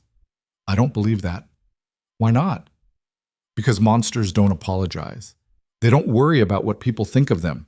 They don't stand in doorways looking like they're afraid of being rejected. Arya moved closer. You're not a good man, but you're not just a monster either. You're something in between, and that's the scariest thing about you. Dante's hand came up, hesitated, then touched her face gently. You're the first person in years who's looked at me and seen something other than what I wanted them to see. I don't know if that makes you brave or foolish. Probably both. Probably. His thumb traced her cheekbone. I won't apologize for what I did to Mr. Kim. I'd do it again in a heartbeat. But I am sorry that it frightened you, that it made you see this side of me. I needed to see it eventually. Better now than when I'd convinced myself you were just a morally flexible businessman. Is that what you'd convinced yourself? I was trying to. Wasn't working very well. Arya's heart was racing, hyper-aware of how close he was standing, how his hand still cradled her face. We should maintain professional boundaries. Probably. This violates every rule of appropriate workplace conduct. Definitely. I'm supposed to be counting down the days until I'm free of you. Are you? His eyes searched hers. Counting down? The honest answer would be dangerous. The lie would be worse. Not as much as I should be, Arya admitted. Dante leaned forward slowly, giving her every chance to pull away, to remember why this was a terrible idea. She didn't move. Their lips met softly at first, tentative, like they were both afraid of what acknowledging this meant. Then Dante's other hand found her waist and pulled her closer, and tentative became urgent. Arya's fingers tangled in his hair, all her carefully constructed reasons for staying distant evaporating in the heat between them. When they finally broke apart, both breathing hard, Dante rested his forehead against hers. This is a bad idea, he said. Terrible idea. Could destroy everything. Probably will. But I don't want to stop. His voice was rough, honest in a way she'd never heard before. Neither do I. They stood there, foreheads touching, breathing the same air, balanced on the edge of something that would either save them or destroy them both. Arya's phone buzzed, the office line, not the company cell. She pulled away reluctantly to check it. Miss Choi's voice was carefully neutral. Miss Cole? You have visitors in the lobby. They say it's urgent. Who? 2 men from the American Embassy. They're asking about your work status and residence permit. Dante's expression went cold. Tell them Miss Cole will be down in 5 minutes. Miss Choi acknowledged and hung up. What do they want? Arya asked. Either it's routine paperwork or someone's making a move. Dante was already pulling out his phone, texting rapidly. Julian's running background on both of them now. Don't answer any questions without him present. I haven't done anything wrong. That's irrelevant. In my world, accusations don't require truth. He moved toward the door. Go down with your security. Be polite, but give them nothing. I'll handle this. The 2 men waiting in the lobby looked exactly like embassy officials. Conservative suits, diplomatic smiles, the kind of professionally bland demeanor that revealed nothing. Miss Cole? The older one extended a hand. I'm Robert Harrison, Deputy Consul. This is my colleague, James Chen. We need to speak with you about your current employment situation. Julian materialized beside her before she could respond. Gentlemen, I'm Julian Park, legal counsel for Voss International. Perhaps we should take this conversation somewhere more private. They moved to a conference room. Arya sat with Julian on one side, her security detail stationed by the door, while the embassy officials settled across from them. Miss Cole, Harrison began, we've received some concerning reports about your employment status. There are questions about whether your current work visa accurately reflects your duties. My visa is current and valid, Arya said carefully. Current, yes. But we have information suggesting you're performing duties outside the scope of what was originally approved. Business development versus other activities. James Chen opened a folder. We also have questions about your living situation. You moved from a modest apartment to a luxury residence in Cheongdam-dong approximately 2 months ago. The lease is held by Voss International. That arrangement raises questions about proper worker protections. Arya felt ice in her stomach. Someone had been investigating her. Someone with enough access to track her living arrangements and employment details. Miss Cole's housing is a standard executive benefit, Julian said smoothly. Many international employees receive similar arrangements. There's nothing improper about it. Perhaps, Harrison said, but combined with reports of her involvement in high-level negotiations well outside her job description, it creates a pattern of concern. We have a duty to ensure American citizens aren't being exploited. I'm not being exploited, Arya said. I'm being well compensated for legitimate work. Can you describe that work in detail? I'm afraid much of it is covered under confidentiality agreements, Julian interjected. Proprietary business information. Convenient. Chen's smile didn't reach his eyes. Miss Cole, we're prepared to offer you assistance if you're in a situation where you feel unable to speak freely.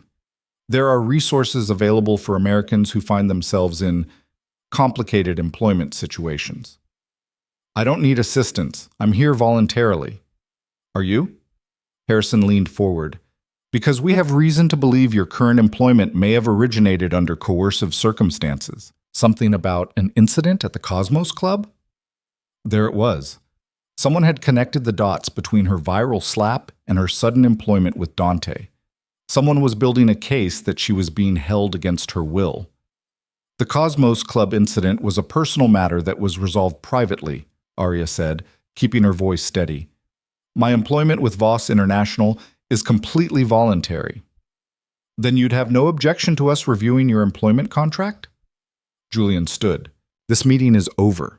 If you have official concerns about Miss Cole's visa status, submit them through proper channels and we'll respond with documentation. If you're suggesting she's a victim of trafficking or coercion, provide evidence or stop wasting everyone's time. Harrison and Chen exchanged looks. We'll be in touch, Harrison said. Miss Cole, if you change your mind about needing help, contact the embassy directly. We're here for you. After they left, Julian turned to Arya. Don't talk to them again without me present. This is a play by someone, and I need to figure out who. Could it be the Shanghai investors? Someone trying to undermine the Riverside project? Maybe. Or competitors. Or someone with a personal grudge against Mr. Voss using you as leverage. He was already texting. Either way, this is escalating. We need to be careful. Dante was waiting in his office when Arya arrived, his expression thunderous. Tell me everything they said, word for word. She recounted the conversation while Dante paced, his controlled anger filling the space like smoke. Someone's trying to separate you from my protection, he said when she finished. Make you vulnerable, then use you against me. Or someone actually thinks I'm being coerced. Same result either way. They remove you from the equation, and suddenly I have a weakness they can exploit. He stopped pacing and looked at her. I need to know right now. Are you being coerced? If you want out, if you want to go back to America and leave all this behind, I'll arrange it. No consequences. Arya stared at him. You're giving me an out? I'm asking if you want one. There's a difference. His voice was rough. What happened earlier in your office? That can't happen if you're here because you're afraid to leave. I won't be that person. Won't force you into something you don't want. What if I don't know what I want? Then figure it out, because things are going to get worse before they get better, and I need to know if you're here by choice or by circumstance. Arya moved to the windows, looking out at Seoul's sprawl. 3 months ago, the answer would have been simple. She was trapped, counting days until freedom. But now? I kissed you back, she said quietly. In my office. I kissed you back, and it wasn't because I was afraid you'd punish me if I didn't. It was because I wanted to. That's not an answer to my question. Yes, it is. She turned to face him. I don't know what this is between us. I don't know if it's real or if I'm just suffering from some twisted version of Stockholm Syndrome. But I know I'm choosing to stay. Right now, in this moment, I'm choosing you and this messed up situation over safety. That's possibly the stupidest thing you've ever said. Probably, but it's honest. She crossed her arms. So what do we do about the embassy? We document everything. Employment contract, housing benefits, your actual job responsibilities. We make it impossible for them to claim coercion. Dante moved to his desk and pulled out a file. And we consider moving you into the open. What does that mean?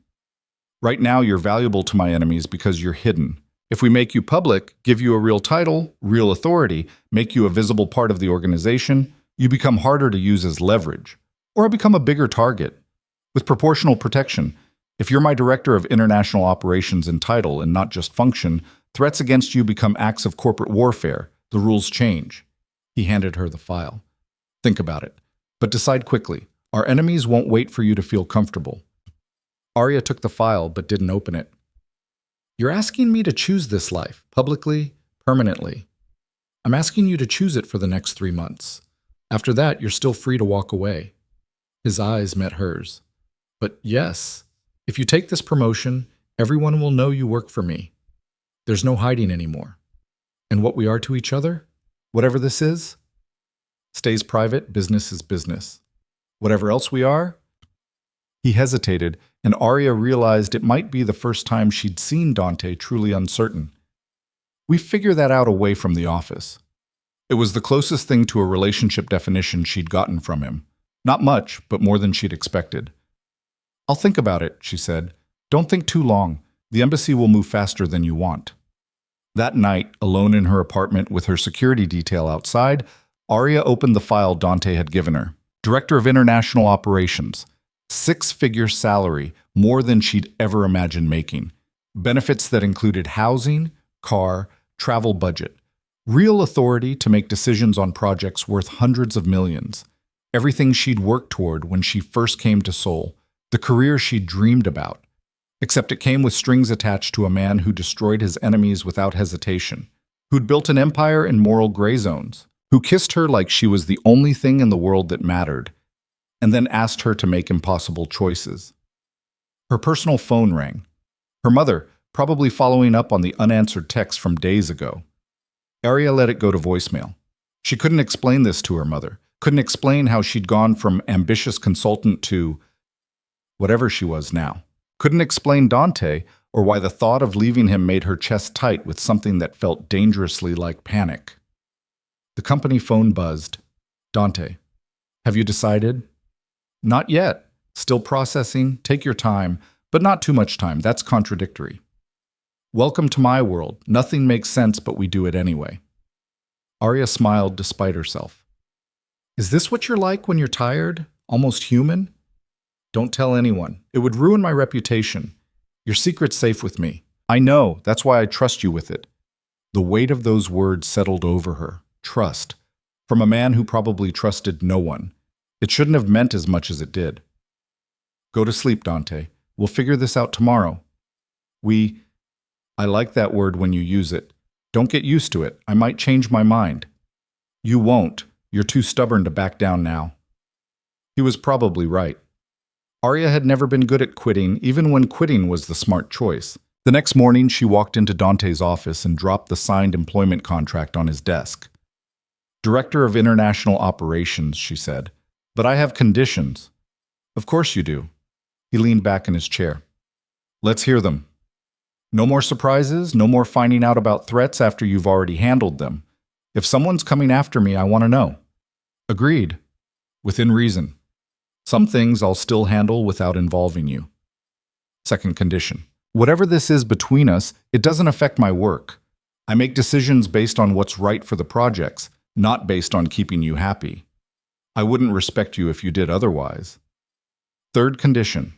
She met his eyes. If I ask to leave in 3 months, you let me go. No guilt, no manipulation, no making me feel like I owe you something. Dante was quiet for a long moment. And if I don't want you to go? Then you convince me to stay. But you let me make that choice freely. Deal. He stood and extended his hand. Welcome to your new position, Director Cole. She shook his hand, and this time it felt different from that first handshake in this same office. Less like a devil's bargain and more like a partnership. When do I start? You already have. I need you in Shanghai next week.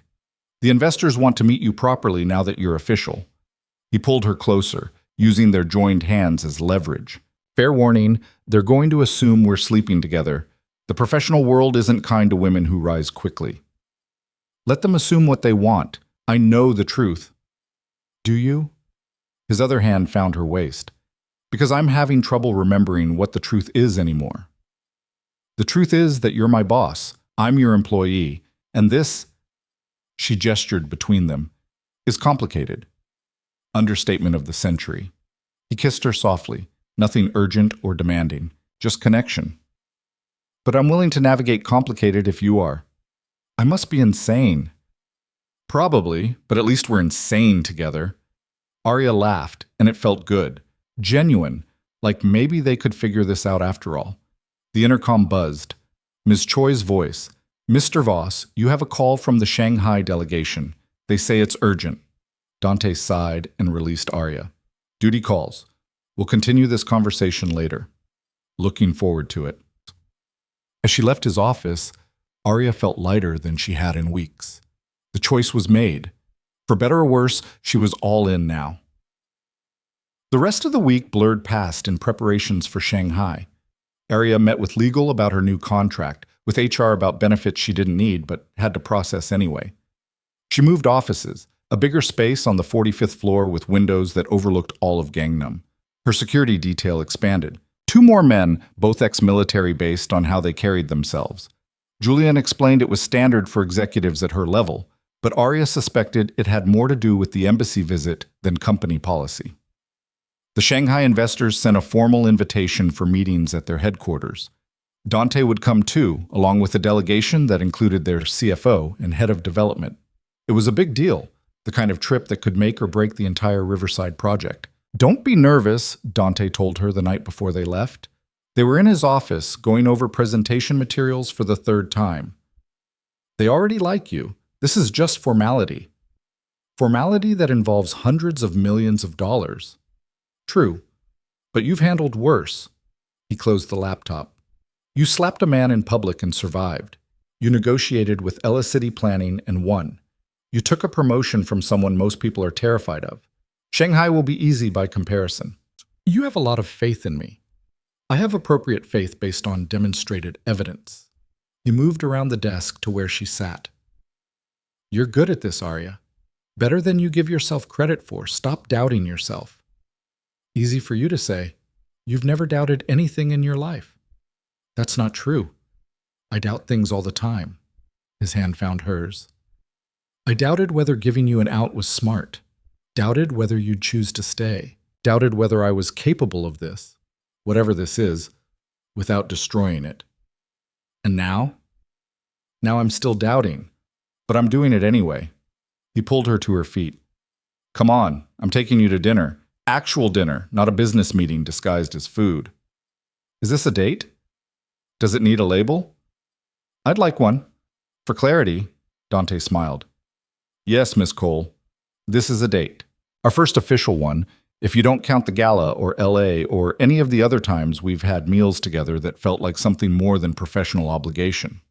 I wasn't counting those, too ambiguous. Then tonight, we remove all ambiguity. The restaurant was small, tucked away in Itaewon where Seoul's international crowd mixed with locals who didn't care about status.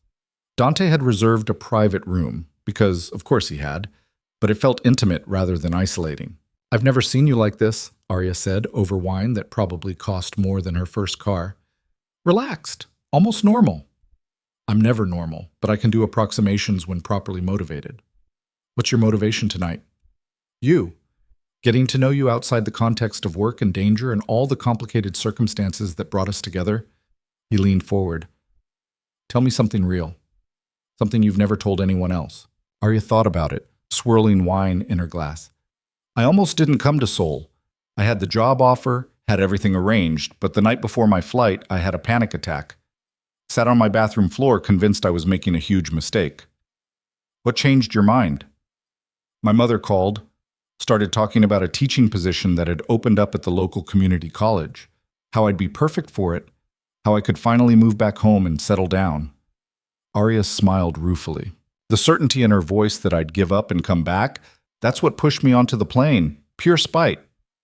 Remind me to thank your mother for her lack of faith. Your turn. Tell me something real. Dante was quiet for a moment, his expression thoughtful. I was engaged once, 7 years ago, to a woman from a good family who would have made the perfect wife for someone building a business empire. Arya's chest tightened. What happened? She figured out what I actually did. Not the legitimate businesses, but the other things. The gray areas and darker corners. He met Arya's eyes. She gave me an ultimatum, her or the Empire. I chose the Empire. Do you regret it?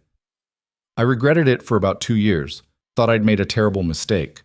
But then I realized she didn't actually want me. She wanted the version of me that was safe and controllable. The real me terrified her. He reached across the table and took Arya's hand. You've seen the real me. The violence, the moral compromises, the ruthlessness, and you're still here. I'm definitely questioning my judgment. But you're here. Yeah, I am. They finished dinner talking about everything except work. Childhood stories, embarrassing moments, the small details that make up a life. Arya learned that Dante couldn't cook to save his life, that he'd once wanted to be an architect, that he spoke 5 languages but still struggled with French pronunciation. He learned that she'd been a terrible student until college, that she'd never been in a serious relationship because she was too focused on escaping her hometown, that she couldn't stand the smell of roses because her grandmother's funeral had been filled with them. By the time they left the restaurant, Arya felt like she'd glimpsed something precious, the man underneath the empire, the person Dante might have been in a different life. Thank you, she said as they walked to the car, for tonight, for being honest. Thank you for listening without running away screaming. The night's not over. I might still run. Fair enough. He opened her car door, then surprised her by leaning in close. For the record, I'm glad you got on that plane to Seoul, even if it took spite to get you here. Me too, even though it led to the most complicated situation of my life. Complicated can be good, keeps things interesting. They drove back to her apartment in comfortable silence. When they arrived, Dante walked her to her door despite her security detail's presence. Shanghai tomorrow, he said. 6 a.m. departure. Don't be late. I'm never late anymore. You trained that out of me. Good. He hesitated, then kissed her goodnight, soft and lingering, nothing hurried. Sleep well, Arya. It was the first time he'd used her first name without the Miss Cole formality. Something about hearing it in his voice made her chest warm. You too, Dante. She watched him walk away, then went inside and tried not to think about how natural this was starting to feel. How right, despite all the reasons it should be wrong. The company phone buzzed just as she was getting ready for bed. Dante. I lied earlier. I'm doubting everything about this. But I'm not going to stop. Arya smiled and typed back. Good, because neither am I. See you in the morning, Director Cole. See you then. She set the phone aside and looked around her apartment. The expensive furniture, the view, all the trappings of a life she'd never imagined having. 3 months ago, this had felt like a gilded cage. Now it felt like possibility. Maybe Julian was right. Maybe Dante had gotten to her, changed her in ways she couldn't see yet. But for the first time since that viral slap had upended her world, Arya didn't care. She was choosing this, choosing him, choosing to see where this dangerous, complicated, probably doomed thing between them led. Tomorrow, they'd go to Shanghai, navigate investors and politics and all the challenges of building something massive. But tonight, she let herself enjoy the simple satisfaction of a first date that had actually felt like one. Even if her date was a morally ambiguous billionaire with enemies who wanted to destroy him, and by extension, her. At least it wasn't boring. Shanghai greeted them with humidity that felt like walking into a wet towel and traffic that made Seoul look organized. From the airport to the hotel, Arya watched the city unfold through tinted windows. Construction cranes everywhere, massive buildings rising from what looked like organized chaos. The kind of aggressive growth that matched the energy she felt vibrating through Dante's entire delegation. You're quiet, Dante observed. He'd barely looked up from his laptop since boarding the plane, but apparently he still noticed everything. Taking it in. I've never been to China. First rule of Shanghai, everything moves faster here. Decisions, money, betrayals, keep up or get crushed. He finally closed the laptop. Second rule, trust no one completely. Our investors are friendly until they're not. You're really selling this trip. I'm being realistic. The Riverside project is worth billions. People will smile while planning your downfall. He shifted closer, lowering his voice, even though the partition between them and the driver was closed. Stay close to me in meetings. Don't agree to private conversations. If someone offers you a drink, accept it, but don't actually drink.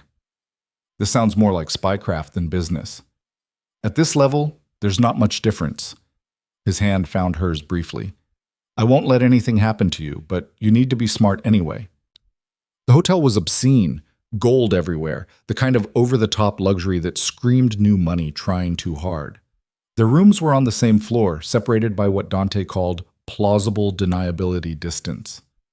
The investors will be watching, he explained as bellhops delivered their luggage. They'll know we're involved, but as long as we maintain separate rooms, they can pretend not to notice. And if they ask directly? They won't. Faces everything here. Direct questions about personal matters are considered rude. He checked his watch. Dinner in 3 hours. Wear something conservative but expensive. They'll judge you on both counts. Arya had just finished getting ready when Julian knocked on her door. Quick briefing, he said, handing her a folder. The 3 main investors, Mr. Chen, Mr. Liu, and Miss Wang. Chen's the money. Liu's the muscle, metaphorically speaking. Wang's the strategist. She's the dangerous one. Why dangerous? Because she's smarter than both men combined and twice as ruthless, but she lets them think they're in charge. Julian's expression was serious. She'll test you tonight. Push boundaries, ask pointed questions, try to find weaknesses. Don't give her any. No pressure. Exactly the right amount of pressure. You handle pressure well. He moved toward the door. One more thing. There might be a 4th person at dinner, someone the investors want you to meet. We don't know who yet. That's ominous. That's Shanghai. The restaurant was in the French concession, all Art Deco elegance and whispered conversations. Dante was already there when Arya arrived, looking sharp in a navy suit that probably cost more than her entire wardrobe. You look perfect, he said quietly as she approached. Professional, confident, expensive. Exactly right. Before she could respond, the investors arrived. Mr. Chen and Mr. Liu looked exactly like their photos. Older Chinese businessmen in tailored suits, exuding the confidence of men who'd made fortunes and expected deference. Miss Wang was younger than Arya had expected, maybe early 40s, stunning in a way that had nothing to do with trying and everything to do with absolute certainty in her own power. Miss Cole, she said in perfect English, extending a hand, I've heard so much about you, the woman who convinced Ella City Planning to approve our project. Team effort, Arya said, matching her firm handshake.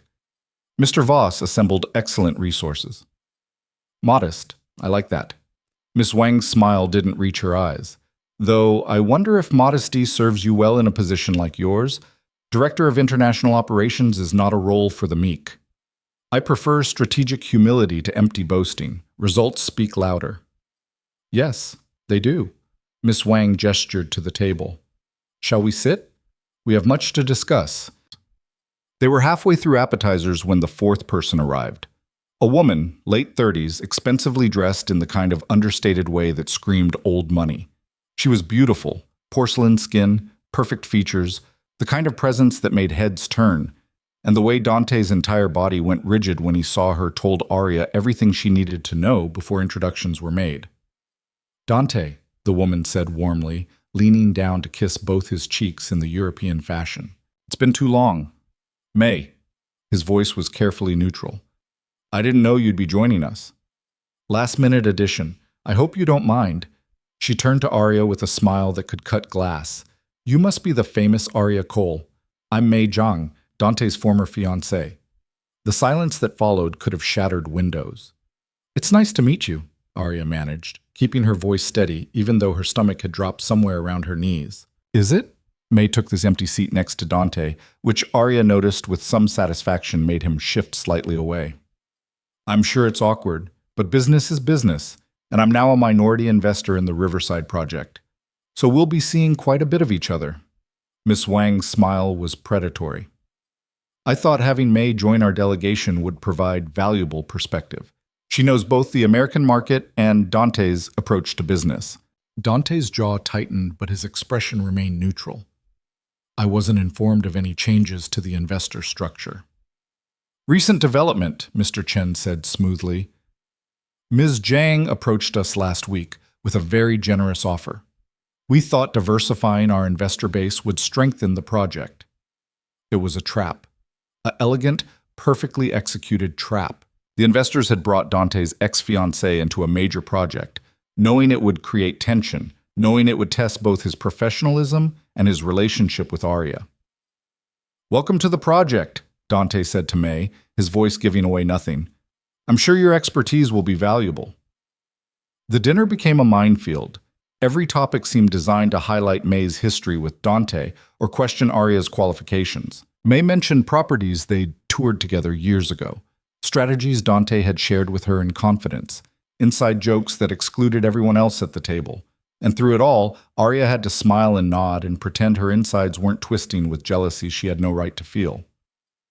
"So tell me, Arya," May said during the main course, "how did you come to work for Dante? It must have been quite the recruitment process." The question was loaded with implications. "I was looking for challenges," Arya said carefully. "Mr. Voss offered me an opportunity to work on projects that would have been impossible elsewhere." Yes, he's good at offering opportunities to people in difficult situations. May's smile was poison honey. "Though I have to admire your courage. Most people find working closely with Dante overwhelming." "I don't overwhelm easily." "Clearly." May turned to Dante. "She's different from what I expected. You usually prefer people who don't push back." "People change," Dante said flatly. "What they prefer changes too." The tension was thick enough to choke on. Miss Wang looked delighted. The two male investors were watching the exchange like it was theater. "Perhaps we should discuss business," Arya said, pulling the conversation back to safer ground. "The Riverside timeline has some critical milestones coming up that we should align on." She spent the next hour steering the conversation through construction schedules, permit requirements, and market projections. Every time May tried to derail into personal territory, Arya redirected firmly but politely. She was not going to give these investors the drama they were clearly hoping for. By the end of dinner, she had a headache and wanted nothing more than to escape to her hotel room. "Nightcap?" Ms. Wang suggested. "There's an excellent bar upstairs." "Yeah, I think we should call it a night," Dante said before Arya could respond. "We have early meetings tomorrow." "Of course." Miss Wang's smile was knowing. "May, perhaps you'd like to join us for the morning session, since you're an investor now." "I'd love to." In the car back to the hotel, Dante stared out the window in silence. Arya didn't know what to say. What do you say when your boyfriend's... Were they dating? Was that even the right word? Ex-fiancé just became a business partner? "I didn't know," he said finally. "About May. About any of this." "I figured that out when you looked like you'd seen a ghost." "She ended things 7 years ago. Haven't spoken to her since, and now she's suddenly invested in our biggest project." His hands clenched. "This is Ms. Wang. Has to be. She's testing us." "Testing what exactly?" "Whether we can maintain professionalism under pressure. Whether personal complications will interfere with business decisions." He turned to look at her. "Whether you'll break." "I'm not that fragile." "I know, but they don't. Yet." His expression softened slightly. "You handled that well. Better than I expected." "What did you expect? For me to throw wine in her face?" "The thought crossed my mind that you might." A ghost of a smile. "Would have been entertaining. Tempting, but bad for business." Arya leaned back against the seat. "Is she going to be a problem?" "May? Probably. She doesn't do anything without an agenda." He was quiet for a moment. "What I told you at dinner was true. She gave me an ultimatum. I chose the business. She left. There was no dramatic reconciliation, no secret longing. It ended. But she's smart and connected, and now she's got leverage over a project worth billions. That makes her dangerous, regardless of our history."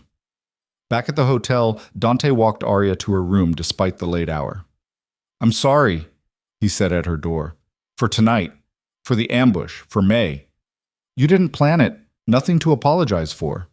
Still, this isn't what you signed up for." Arya laughed, but it came out bitter. "I don't think either of us knows what I signed up for anymore." "Fair point." He reached out, tucked a strand of hair behind her ear. "For what it's worth, she's right about one thing. You are different. Different from her. Different from anyone else I've worked with." "Is that good or bad?" "Terrifying, but in a good way." He kissed her forehead. "Get some sleep. Tomorrow's going to be worse." "Comforting." "I'm not here to comfort you. I'm here to prepare you." After he left, Arya changed into pajamas and tried to process the evening. Meijong was beautiful, sophisticated, clearly still had some kind of effect on Dante, even if he denied it. And now she was part of their professional world, creating complications that Arya didn't know how to navigate. The company phone buzzed.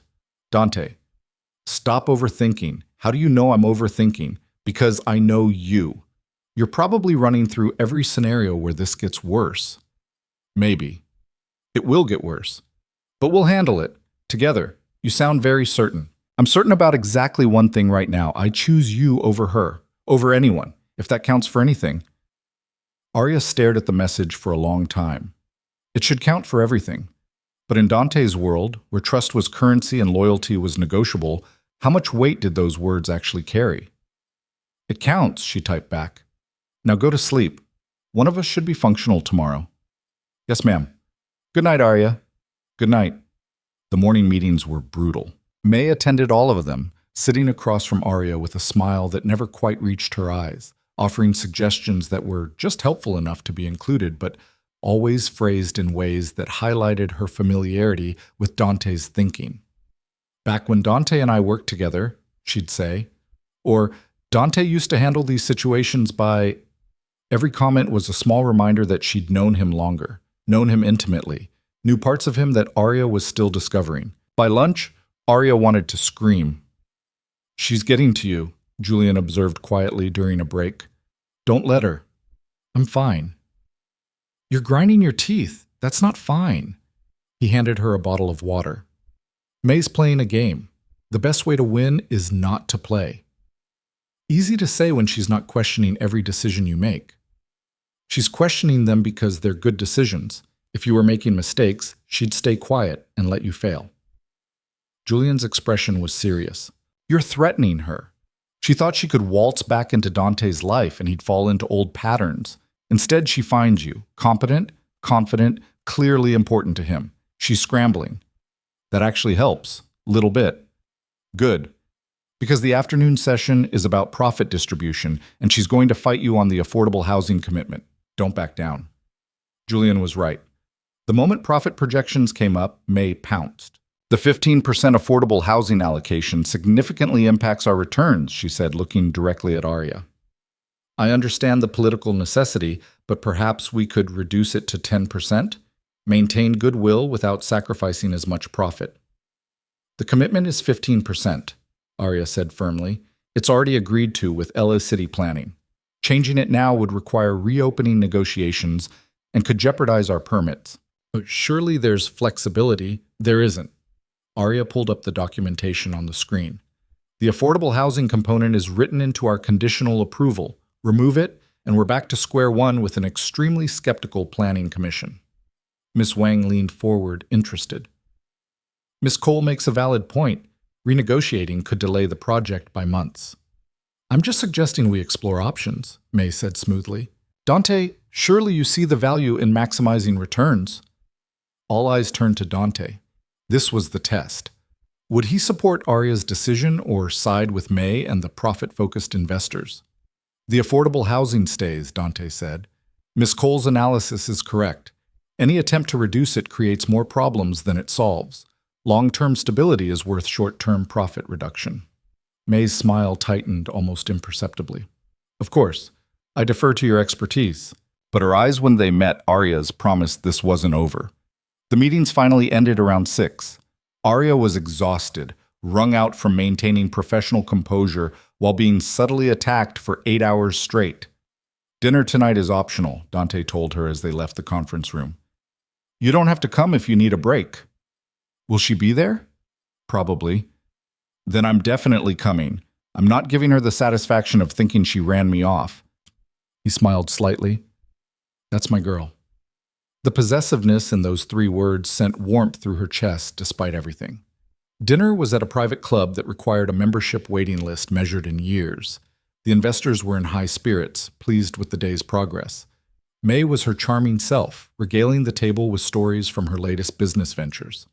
Arya was halfway through her second glass of wine when May turned the conversation dangerous. I have to ask, Arya, she said with false sweetness. How are you finding living in Seoul?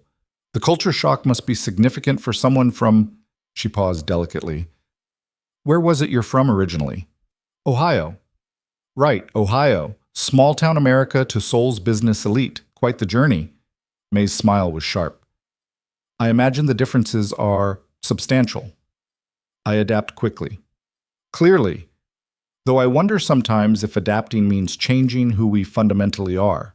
And May took a sip of her wine. When I first started working internationally, I tried so hard to fit in, lost myself for a while, had to step back and remember my roots. I haven't lost myself. I've expanded myself. There's a difference. Is there? Or is that what we tell ourselves when we're compromising our values? May's eyes gleamed.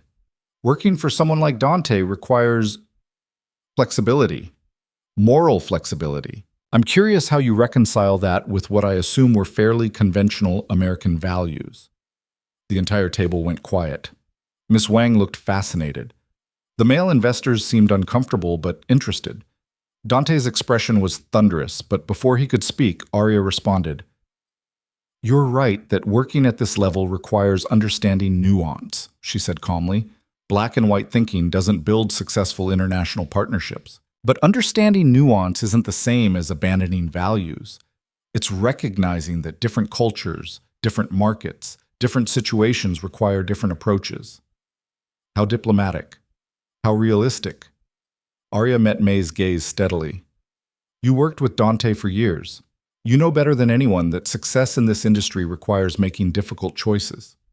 The question isn't whether you make them, it's whether you make them thoughtfully or carelessly. And when thoughtful choices hurt people, then you take responsibility for that hurt and try to minimize it. You don't pretend it doesn't exist, but you also don't let it paralyze you into inaction.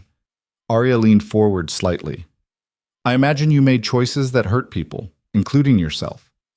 That's not failure. That's life. Something flickered in May's expression.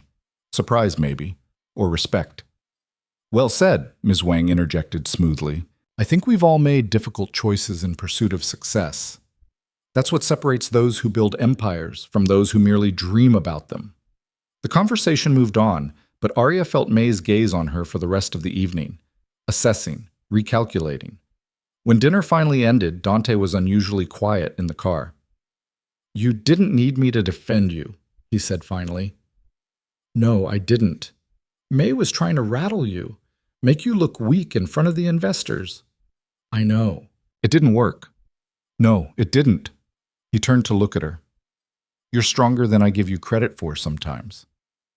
Sometimes you forget I survived 3 years in Seoul's business world before you showed up.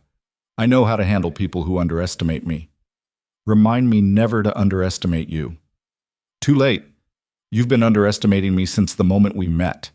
He laughed, and the tension that had been building all day finally cracked. Fair. Though in my defense, you keep exceeding my expectations. Good. Keeps things interesting. Back at the hotel, Dante walked her to her room again. This time, neither of them pretended it was just courtesy.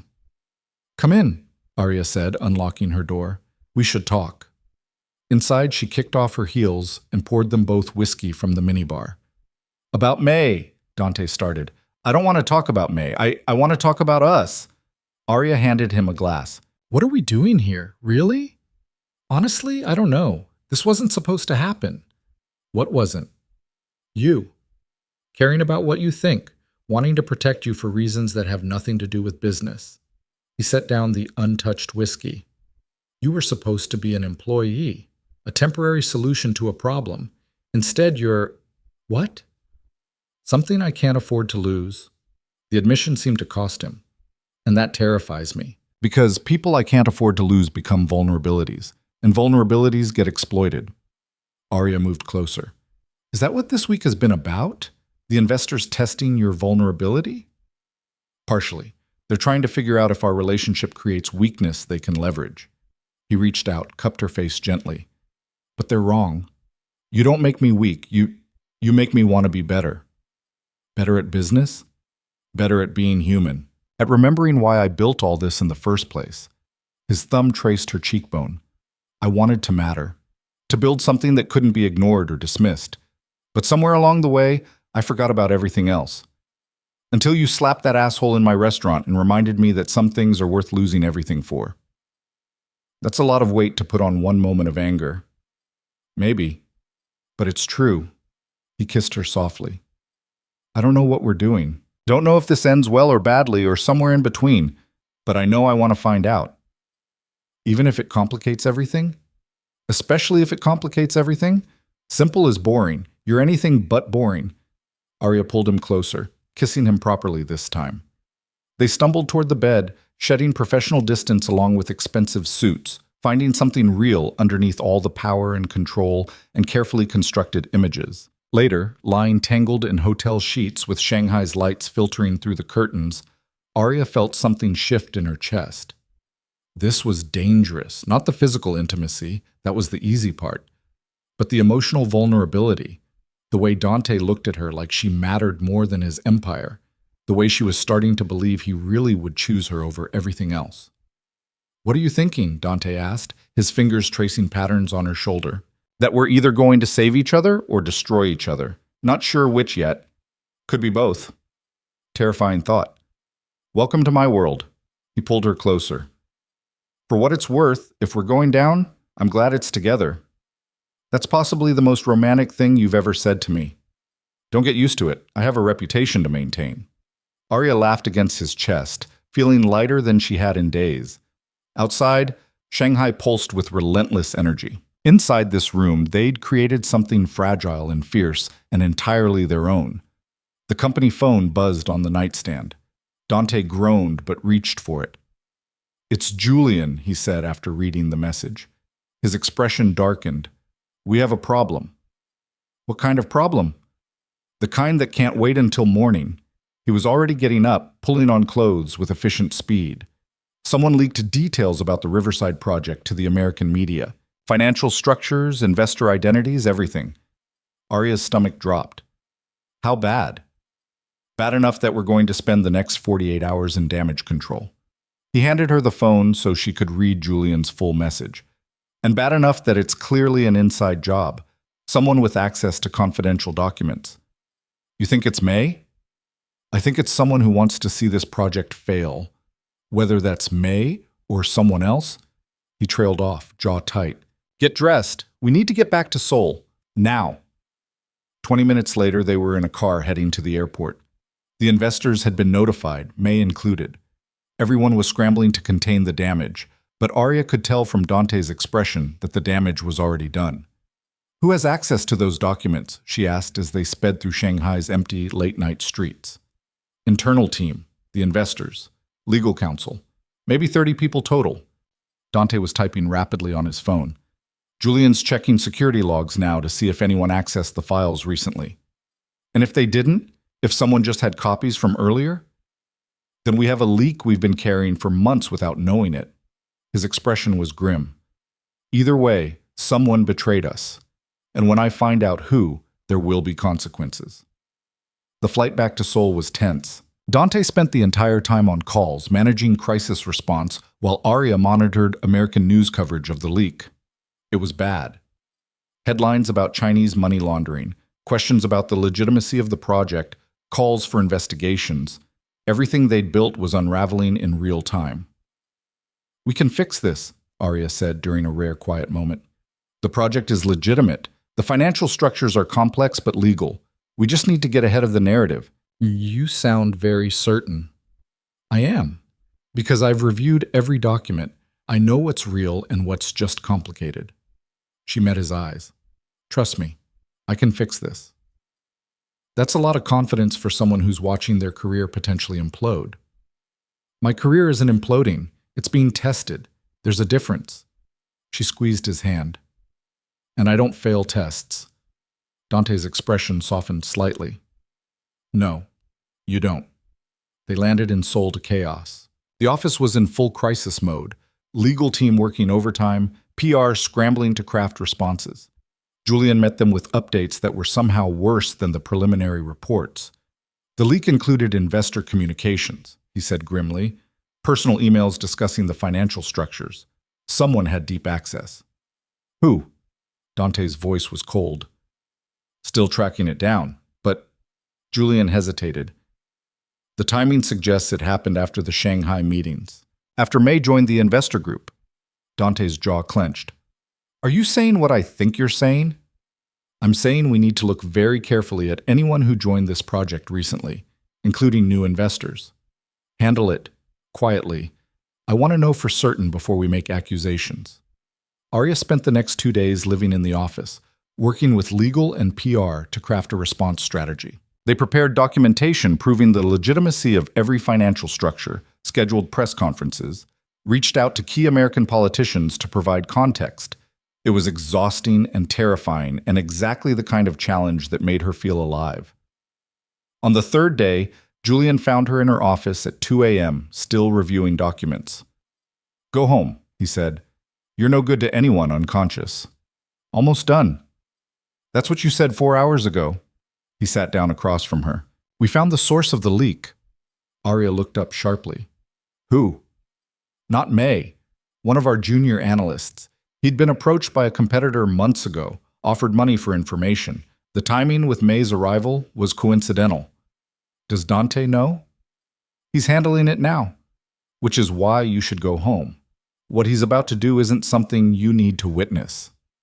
Arya wanted to argue, but the look in Julian's eyes stopped her.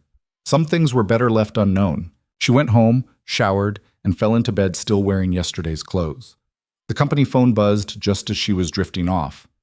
Dante. It's handled. The leak has been stopped. Permanently. She didn't ask what permanently meant, didn't want to know. Are you okay? No, but I will be. Are you? Same answer. Get some sleep. Tomorrow we rebuild. Together? Always. Arya set the phone aside and closed her eyes, letting exhaustion finally claim her. Outside, Seoul continued its relentless rhythm. Inside, she was starting to understand what Julian had warned her about months ago. She was changing, becoming someone who could work through the night on damage control, who didn't flinch at implications of permanently handled problems, who'd chosen to stand beside a man who operated in shadows and called it protection. She was becoming part of Dante's world, and the terrifying part was how natural it felt. 2 weeks after the leak was contained, Arya stood in front of American journalists explaining complex financial structures like she'd been doing it her entire life. The press conference was being live-streamed, every word analyzed by investors, regulators, and competitors, waiting for her to stumble. She didn't stumble. The affordable housing component isn't just good PR, she said in response to a particularly aggressive question from a New York Times reporter. It's smart business. Long-term community investment creates stable markets. Short-term profit maximization creates resentment and regulatory backlash. We're choosing sustainability over quick returns. Beside her, Dante looked almost proud. Almost because he was too controlled to show much emotion in public. But Arya had learned to read the tiny tells, the slight relaxation in his shoulders, the way his eyes warmed when he looked at her. After the press conference, they fielded questions from investors via video call. The Shanghai delegation, May included, wanted reassurance that the project was still viable after the leak. Not only viable, Arya said confidently, but stronger. The scrutiny forced us to tighten our documentation and clarify our structures. American regulators now have complete transparency. That's actually a competitive advantage. Ms. Cole is correct, Ms. Wang said from her Shanghai office. The leak was unfortunate, but the response has been exemplary. I'm more confident in this project now than before the crisis. May stayed quiet during most of the call, but her expression was calculating. After everyone else had signed off, she requested a private word with Dante. I'll give you 2 privacy, Arya said, standing. Stay, Dante said firmly. Anything May needs to say, she can say in front of you. May's smile was tight. Very well. I wanted to apologize for the dinner conversation in Shanghai. It was inappropriate. Yes, it was, Dante said flatly. I was testing Miss Cole, trying to understand what kind of person could succeed where I failed. Failed? Arya couldn't help asking. At working with Dante, at understanding that his empire requires a certain kind of moral flexibility I wasn't capable of. May's gaze was direct. I gave him an ultimatum because I couldn't reconcile who he was with who I needed him to be. That was my failure, not his. Why are you telling us this? Dante asked. Because Miss Cole doesn't have that problem. She sees exactly who you are and chooses you anyway. That's rare. Worth protecting. May paused. I'm withdrawing my investment from the Riverside project. Not because it's unsound, but because my presence creates complications you don't need. You'll take a significant financial loss, Dante observed. I'll survive. Unlike some things, money is replaceable. Her eyes met his. I hope you find what you're looking for, Dante. With her. You deserve that much. After May disconnected, Arya looked at Dante. Did that just happen? Apparently. He seemed genuinely surprised. May never admits mistakes, never backs down. Maybe people change. Or maybe you're more formidable than even I realized. He stood and pulled her close. You've had a hell of a month. Crisis management, investor relations, press conferences, and handling my ex-fiancée with more grace than she deserved. All in a day's work for a director of international operations. About that. He released her and moved to his desk, pulling out a folder. Your 6-month contract ends in 2 weeks. Arya's heart stopped. She'd been so caught up in work, in them, that she'd lost track of time. 2 weeks. 14 days until she was technically free to leave. I know, she said quietly. I'm not going to ask you to stay, Dante said, and her heart cracked a little. That was our deal. 6 months, then you're free to choose. But I want you to know what staying would look like. Real partnership. Not just employment, equal stake in new projects, your name on the company alongside mine, building something together instead of you just working for me. He handed her the folder. Inside was a partnership agreement that would make her a part owner of Voss International. The financial terms were staggering. This is insane, Arya said. This is what you're worth, to the company, to me. His voice was steady, but his eyes were vulnerable. I'm not asking you to decide now. Take the 2 weeks. Think about what you want. Not what you think you should want, but what you actually want. And if I want to leave, then you leave. With excellent references, a generous severance, and my genuine hope that you find whatever you're looking for. He moved closer. But I'm hoping you'll stay. Not because you're trapped or obligated, but because you want to. Arya looked at the partnership agreement, at Dante's carefully neutral expression, at the life she'd accidentally built in Seoul over 6 chaotic months. I need to think, she said finally. I know, take all the time you need. That night, alone in her apartment, Arya tried to figure out what she actually wanted. The partnership offer was extraordinary. More money and power than she'd ever imagined. But it also meant fully committing to Dante's world, to the moral compromises and dangerous decisions that came with it. She could go back to America, find a normal corporate job, date normal men who didn't destroy their enemies or operate in legal gray zones. Build a safe, predictable life. The thought made her want to scream. Her personal phone rang. Her mother, probably. Arya had been avoiding her calls for weeks, knowing she couldn't explain any of this. She answered anyway. Arya, finally! Her mother's voice was relief and frustration mixed. I've been trying to reach you for days. Are you okay? I'm fine, Mom, just busy with work. Busy for 3 weeks? What kind of work are you doing over there? International business development. It's complicated. Everything with you is complicated. Her mother sighed. Your father saw some article about an American businesswoman in Seoul involved with some Chinese real estate project. I told him it couldn't be you because you work for that consulting firm, but it was me, Mom. Silence. Then, what? I changed jobs a few months ago. I'm working for a different company now.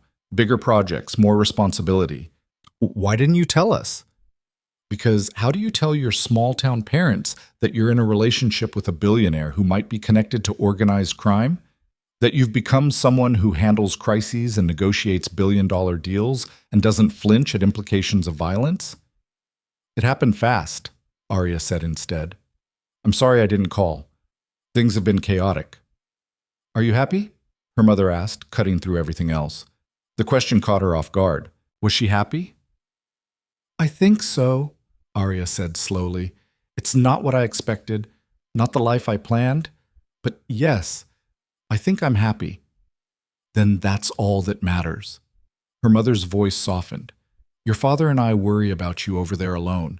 But if you're happy, if you're building something you're proud of, then we're proud too. After they hung up, Arya sat in the dark thinking about that conversation. Her mother hadn't asked about safety or propriety or whether this was a good career move. She'd asked about happiness. And Arya realized with startling clarity that she was happy. Not despite the chaos and danger, but because of the challenge it represented, because she'd found something in Seoul that her old life had never offered, the chance to be extraordinary. The company phone buzzed. Dante. Still overthinking? How do you always know? Because I'm doing the same thing.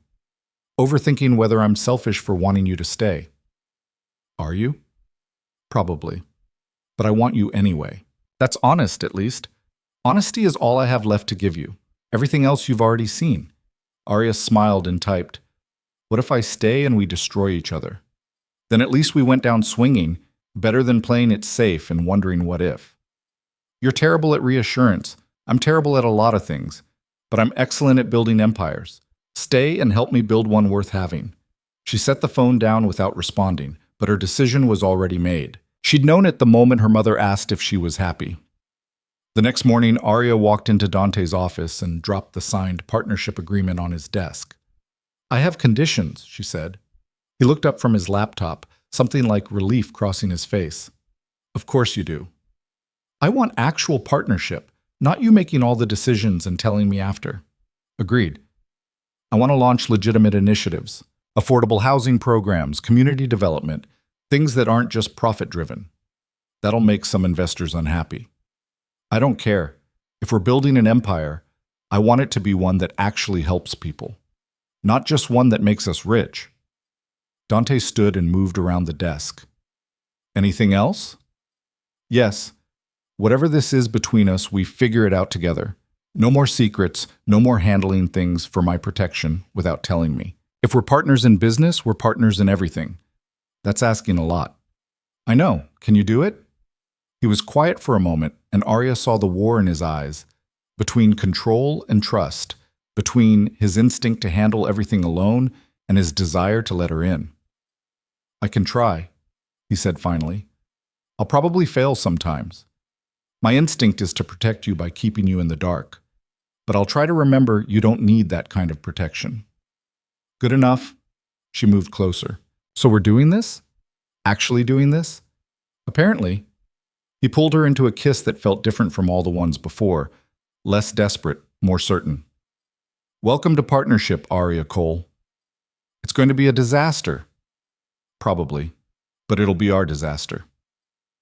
They spent the rest of the morning planning, not just business strategies, but actual changes to how Voss International operated. Arya wanted transparency wherever possible, community investment programs, partnerships with nonprofits. Dante pushed back on some ideas, agreed to others, and they negotiated until they'd crafted something that felt genuinely collaborative. It was the most exciting morning of Arya's life. Around noon, Julian appeared looking grim. "We have a situation." "What kind?" Dante asked, immediately shifting to crisis mode. "The kind that can't be handled quietly." Julian handed him a tablet. "The American Embassy has filed formal complaints about your business practices. They're alleging visa fraud, labor violations, and misuse of immigration status. They're specifically citing Miss Cole's employment as evidence." Arya's stomach dropped. "What?" "Harrison and Chen, the two officials who questioned you, they've been building a case. Now they're making it official." Julian's expression was serious. "They're threatening to revoke your work visa and deport you unless Voss International submits to a full investigation." "Let them investigate," Dante said coldly. "We have nothing to hide." "Actually, we do." Julian pulled up documents on the tablet. The housing benefit, the rapid promotion, the fact that your relationship started during her probationary period. It all looks questionable on paper. Even though it's legitimate, the optics are bad. "So what are our options?" Arya asked. "Fight it, which could take months and might not succeed. Or," Julian hesitated, "or Miss Cole voluntarily returns to America while we handle the investigation. Remove their primary evidence." "No," Dante said immediately. "We're not sending her away." "It might be the smart play," Arya said quietly. "If I'm gone, they have nothing to investigate. The case falls apart. And you lose everything you've built here. Temporarily. I come back when it's resolved." "You don't know that. These things can drag on for years." Dante's jaw was tight. I won't let them force you out. We fight this. With what leverage? Julian asked. The embassy has political backing. Someone powerful wants Voss International investigated, and they're using Miss Cole as the entry point. Arya's mind was racing. Someone powerful. Someone who'd benefit from disrupting Dante's operations. It's not the embassy, she said suddenly. They're just the tool. Someone's using them to attack you through me. Agreed, Julian said. Question is who? Does it matter? Dante was already pulling out his phone. We fight regardless. But Arya was thinking about the last few months. The threats from Mr. Kim, the leak to the media, May's sudden investment and equally sudden withdrawal. It all pointed to someone orchestrating moves against Dante's empire. What if we don't fight? She said. Both men looked at her. Hear me out, Arya continued. They want me gone because I'm a vulnerability. What if we remove that vulnerability differently? What if we get married? The silence was deafening. Married? Dante repeated flatly. Think about it. If I'm your spouse, the visa issues disappear. The employment relationship becomes irrelevant. They'd have to find a completely different angle of attack.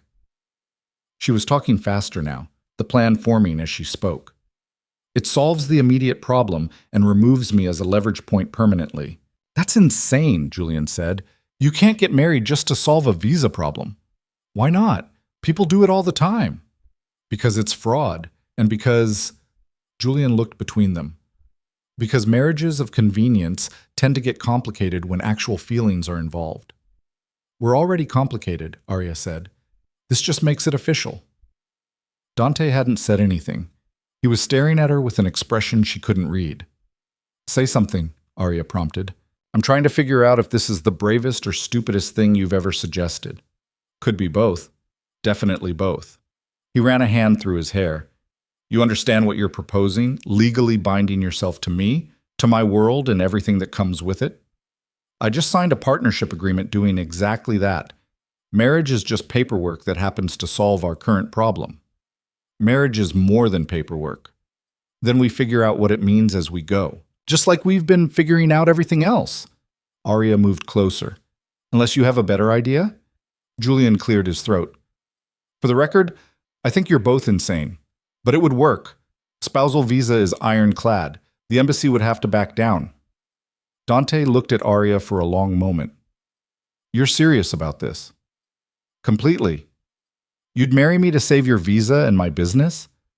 I'd marry you because I'm choosing to stay anyway. Might as well make it legally complicated while we're at it. She smiled slightly. Plus, imagine how angry it'll make whoever's orchestrating this. They're trying to separate us. This does the exact opposite. You're enjoying this. A little bit. Is that wrong?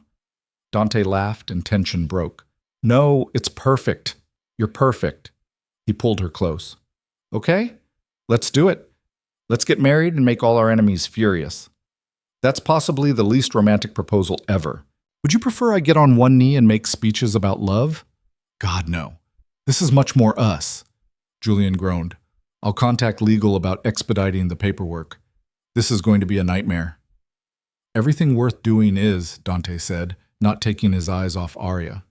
But we're good at handling nightmares. They got married 3 days later in a private ceremony with Julian and Ms. Choi as witnesses. No white dress, no flowers, no pretense that this was anything other than what it was.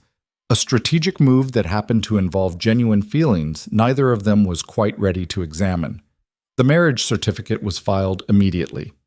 Arya's visa status changed within 24 hours, and the embassy's investigation quietly disappeared, whoever had been orchestrating it apparently deciding that a legal spouse was a bridge too far. That was anticlimactic, Arya observed that evening, sitting in Dante's penthouse, their penthouse now, looking at the marriage certificate.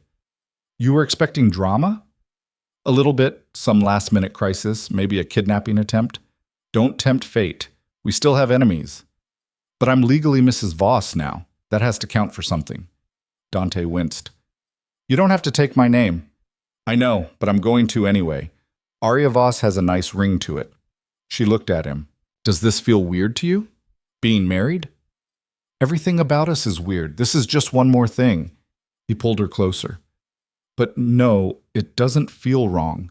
If anything, it feels inevitable. Like we were always heading here, we just took a strange route to get there.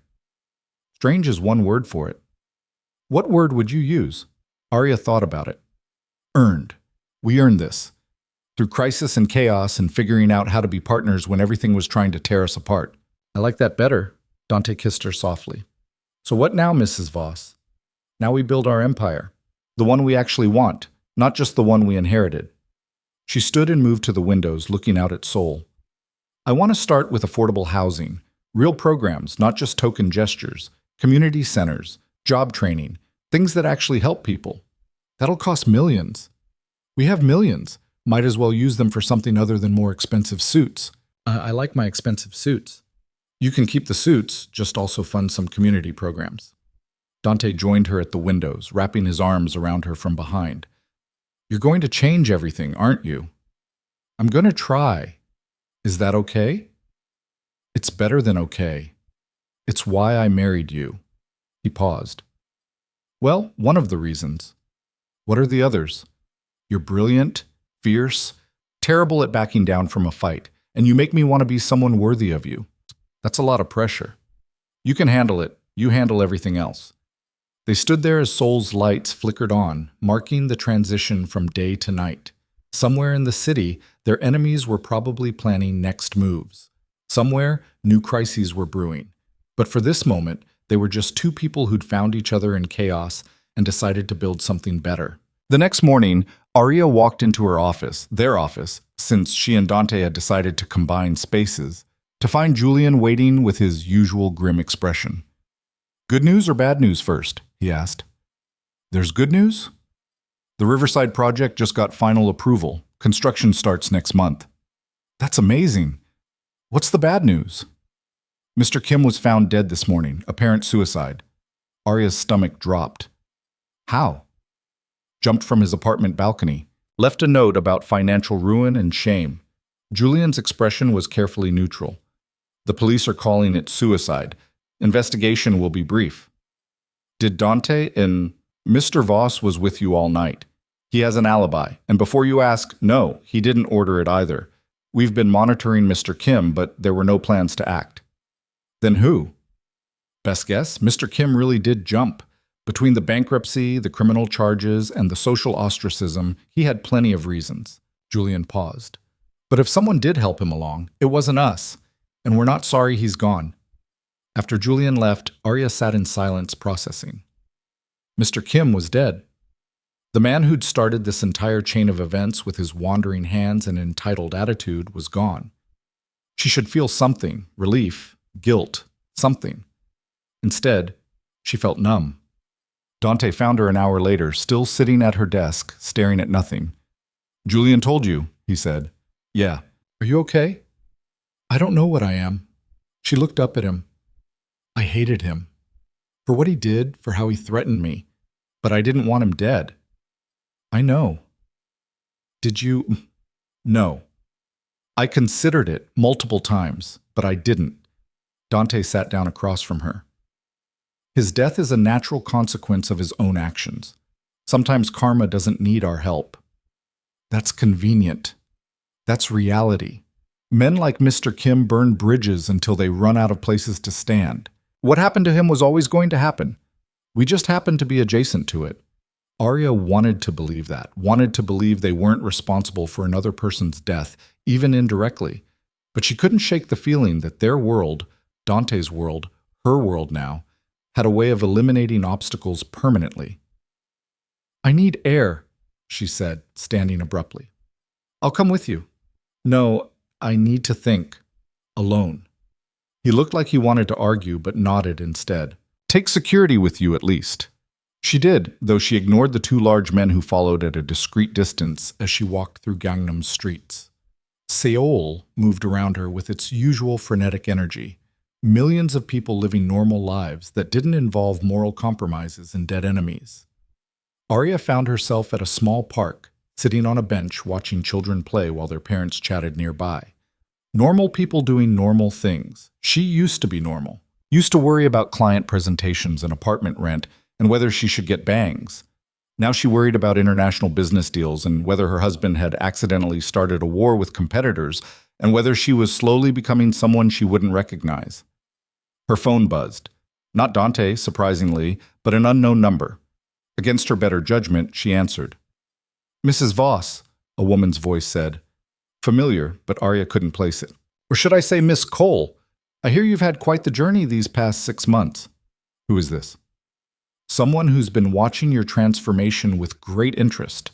Someone who thinks you might be ready for the truth about your husband's empire." Arya's blood ran cold. "What truth?" "Not over the phone. Meet me. Tomorrow, noon, at the Cosmos Club. The restaurant where this all started. Seems poetic, doesn't it?" "Why would I meet you?" "Because you're starting to realize that the man you married is more dangerous than you've allowed yourself to believe. Because you want to know what you've really gotten yourself into." The voice paused.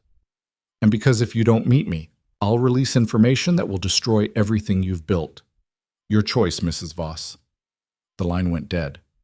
Arya sat frozen, heart pounding. This was a trap. Obviously a trap. She should tell Dante immediately, let him handle it.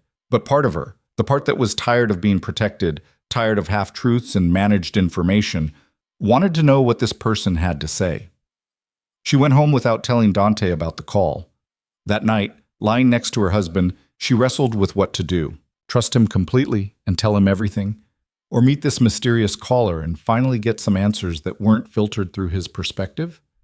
By morning, she'd made her decision. She told Dante she had meetings downtown. Not technically a lie. She did have a meeting, just not the kind he'd approve of. The Cosmos Club looked the same as it had 6 months ago. Same elegant decor, same hushed atmosphere, same sense that this was a place where Seoul's elite made deals and destroyed enemies over expensive meals. The woman waiting at a corner table made Arya's breath catch. Miss Wang, the Shanghai investor. "Mrs. Voss," she said warmly as Arya approached. "Thank you for coming. Please sit." Arya sat carefully, keeping her expression neutral. "You're the mysterious caller?" "Guilty.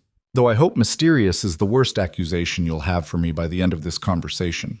Miss Wang poured tea with practiced grace. "How are you enjoying married life?" "It's an adjustment. But then, everything about the last 6 months has been an adjustment." "I imagine so. From consultant to director to wife of one of Asia's most dangerous men. Quite the meteoric rise." "Why am I here, Ms. Wang?" "Because I need you to understand what you've married into. What Dante Voss really is beneath the expensive suits and careful words." She pulled out a folder. "These are documents my team has compiled.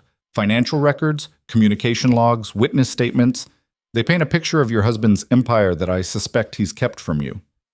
I know what Dante does. I'm not naive. You know what he's allowed you to know. The sanitized version, the legitimate businesses with morally flexible edges." Ms. Wang opened the folder. "But do you know about the trafficking operation he ran 5 years ago? Or the journalist who disappeared after investigating his Shanghai connections? Or the competitors who've mysteriously died in the past decade?" Arya's hands were cold. "You're lying." "I wish I were. Dante Voss is a brilliant businessman. He's also a murderer, a criminal, and a man who destroys anyone who threatens his empire, including, I suspect, eventually you. If you believe all this, why invest in his projects?" "Because I'm pragmatic.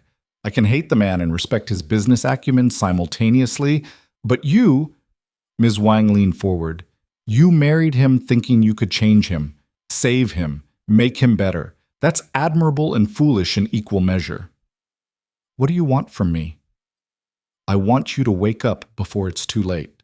I want you to understand that the man you love, and you do love him, don't you, is irredeemable. He's shown you glimpses of humanity because it serves his purposes. The moment you stop being useful, you become disposable." Arya stood abruptly. "I don't believe you." "Then take the folder. Review the evidence yourself. And when you realize I'm telling the truth, call me. I can help you disappear, start over somewhere he can't reach you." "I don't need your help." "Not yet, but you will." Ms. Wang slid the folder across the table. "Take it. What you do with the information is your choice, but at least make an informed choice." Arya grabbed the folder and walked out, her mind reeling. This was manipulation. Obviously manipulation. Miss Wang wanted to drive a wedge between her and Dante, probably to weaken his position for her own benefit. But what if some of it was true? What if Dante really had done these things and hidden them from her? She made it halfway to the car before her security detail converged, looking agitated. "Mrs. Voss, we need to leave, now." "What's wrong?"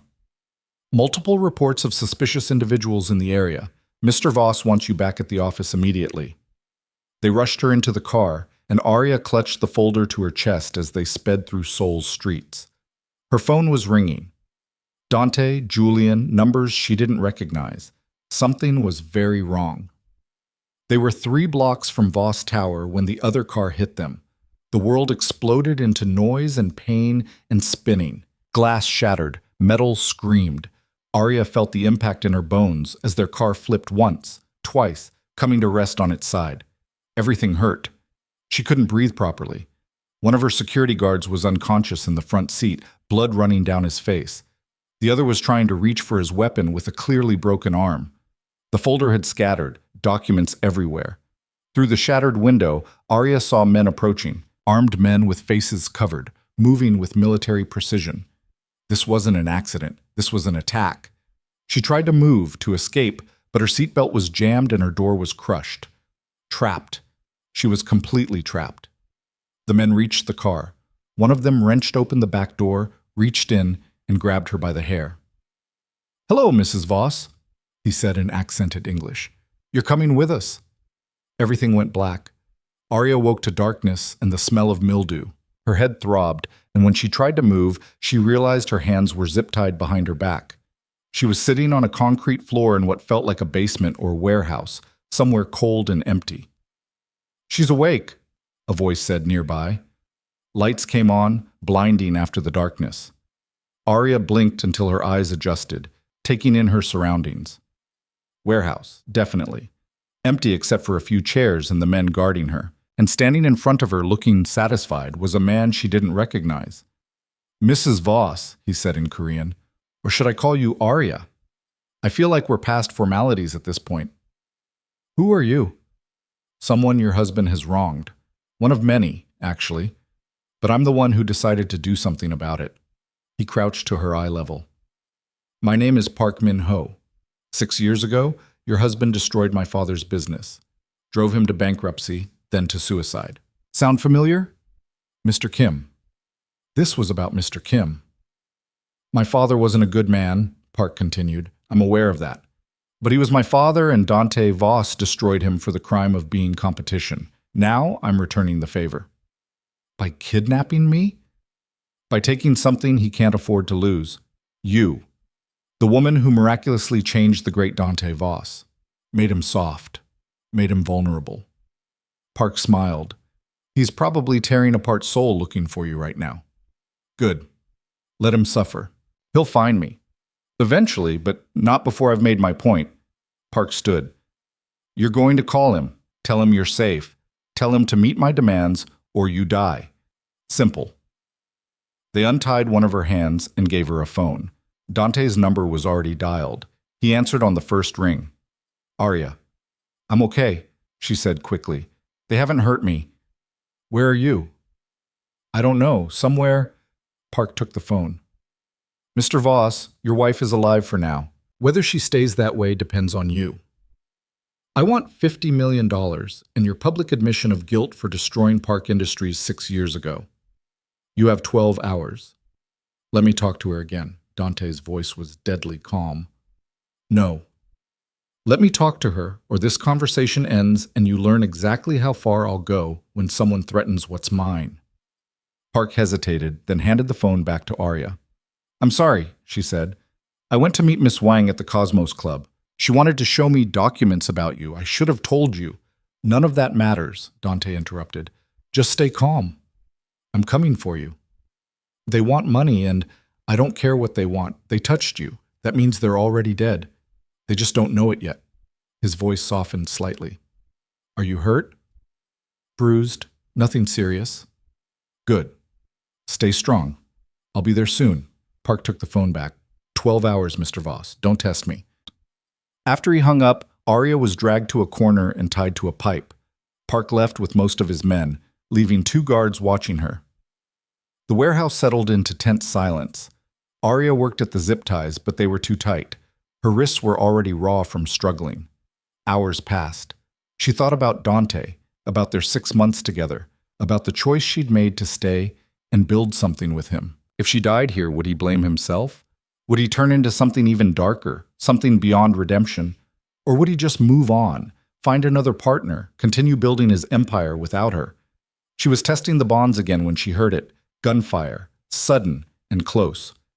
Her guards reacted immediately, weapons up, moving toward the warehouse entrance. The lights went out, more gunfire. Shouting in Korean, the sound of bodies hitting the ground. Then silence. Arya held her breath, heart hammering. A flashlight cut through the darkness, finding her. Behind it, a familiar figure. Dante. He looked like death itself. Face cold, eyes empty of everything except focused rage. Blood spattered his shirt. He had a gun in one hand, and Arya realized with absolute certainty that he'd just killed people to get to her. Arya. Her name came out rough. He was at her side immediately, cutting the zip ties with a knife that appeared from somewhere. Can you walk? I think so. He pulled her to her feet, checking her over for injuries with hands that shook slightly, despite his controlled expression. I'm sorry. I'm so sorry. This never should have happened. It's not your fault. It's entirely my fault. They took you because of me, because I made enemies and you became a target. His jaw was tight. But they won't hurt anyone else, ever. Dante, what did you do? What was necessary? He pulled her close briefly, then released her. We need to move. Julian's waiting outside with the car. They made their way through the warehouse. Arya tried not to look at the bodies, but it was impossible. 4 men down, all dead. All killed by Dante and whoever he'd brought with him. This was who he was underneath everything. Not the sophisticated businessman or the complicated partner. This, the man who killed without hesitation to protect what was his. Outside, Julian was indeed waiting with an armored SUV and a medical team. They checked Arya over, cleaned her cuts, gave her something for the pain and shock. Park Min-ho? Julian asked Dante quietly. Handled. Won't be a problem. Permanently? Very. Julian nodded and got in the driver's seat without another word. On the drive back, Dante held Arya's hand like he was afraid she might disappear if he let go. I thought I'd lost you, he said finally. When they called, when I heard your voice and knew you were in danger because of me, he stopped, jaw working. But you didn't lose me. You found me. This time. What about next time? Then we'll handle next time too. Arya squeezed his hand. I knew what I was getting into when I married you. I knew you had enemies.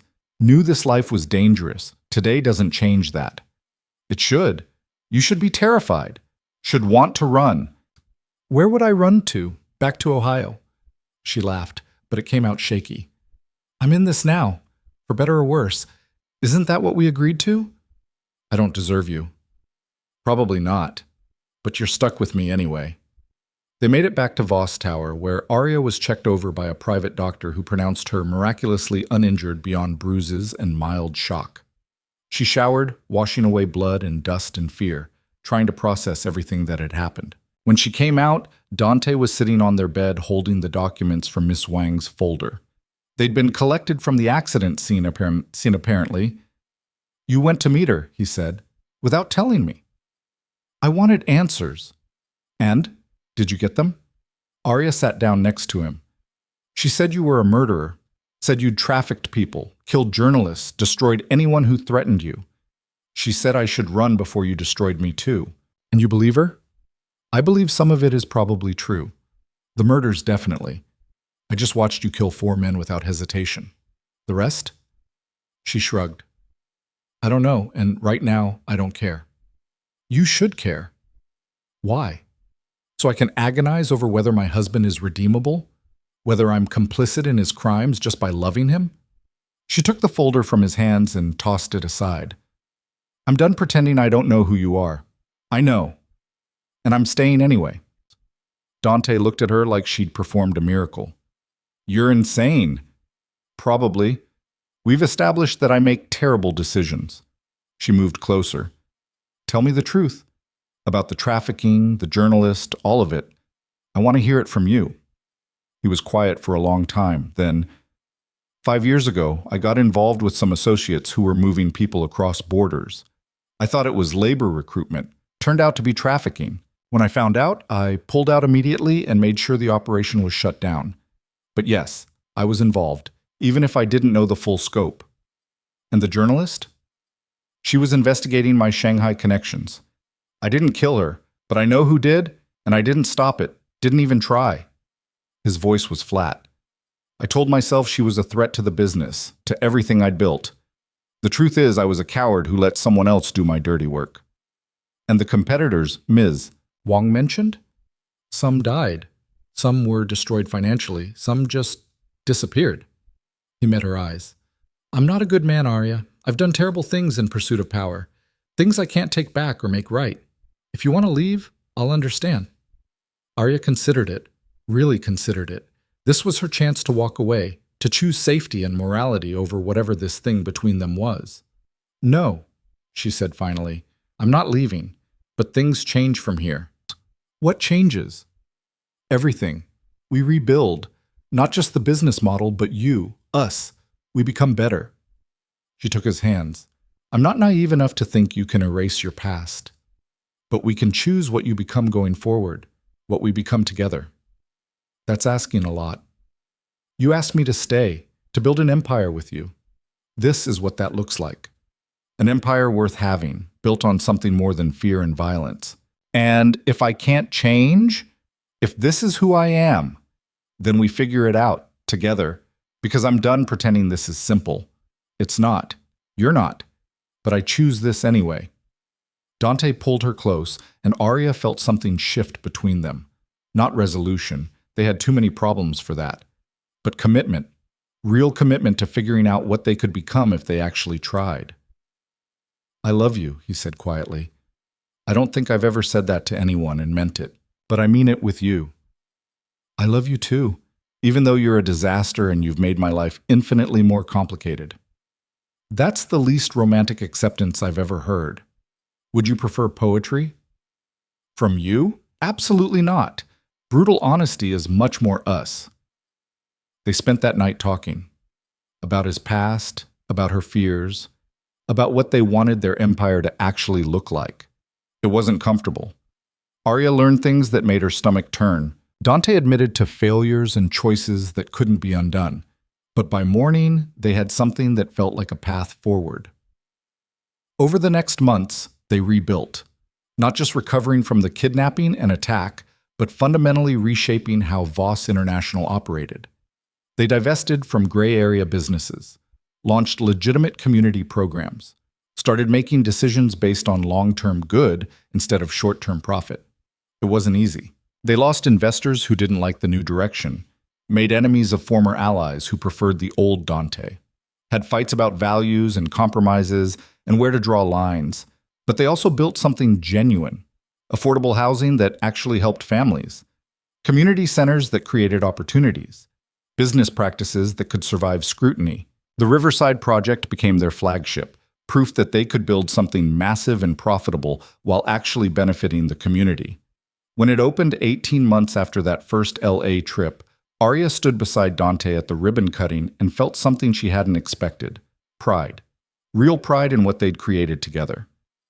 Not bad for a partnership that started with a slap and a blackmail scheme, Dante murmured as cameras flashed. We've come a long way from that restaurant. Have we? Or did we just find better ways to fight? Both probably. She smiled at him. But I'll take this over normal any day. Normal is overrated. Says the man who used to destroy people before breakfast. Used to. I'm reformed now. Mostly reformed. I'm working on it. You're a terrible influence. Best kind of influence. Later, at the celebration dinner with investors and city officials, Ms. Wang approached them. Congratulations, she said. I have to admit, I didn't think you could pull it off. The transformation, I mean. We're still working on it, Arya said carefully. Their relationship with Miss Wang was complicated after her attempted intervention. But you're trying. That's more than I expected. Miss Wang looked at Dante. I owe you an apology. I thought you were irredeemable. I was wrong. You weren't entirely wrong, Dante said. I was that person. Maybe still am some days, but I'm trying to be better. Because of her, Miss Wang said, nodding at Arya.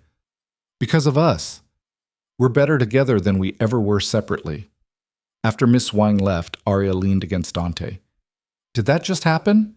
Did we get her approval? Apparently, never thought I'd see the day. Shows people can change. Even ruthless investors. Even ruthless billionaires? Especially ruthless billionaires, though you're still terrible at it. At being ruthless? At being reformed. You threatened that contractor last week. He was cutting corners on safety. That deserved threatening. You told him you'd destroy his entire family. I was being emphatic. Arya laughed, and Dante joined her, and somewhere in that laughter was the truth of what they'd become. Two imperfect people building something better out of the wreckage of who they'd been. They weren't fixed, weren't suddenly good or pure or simple, but they were trying. And in Dante's world, their world now, trying counted for something. 6 months after the Riverside opening, Arya woke in their penthouse to find Dante already awake, watching the sunrise over Seoul. Can't sleep? She asked, joining him by the windows.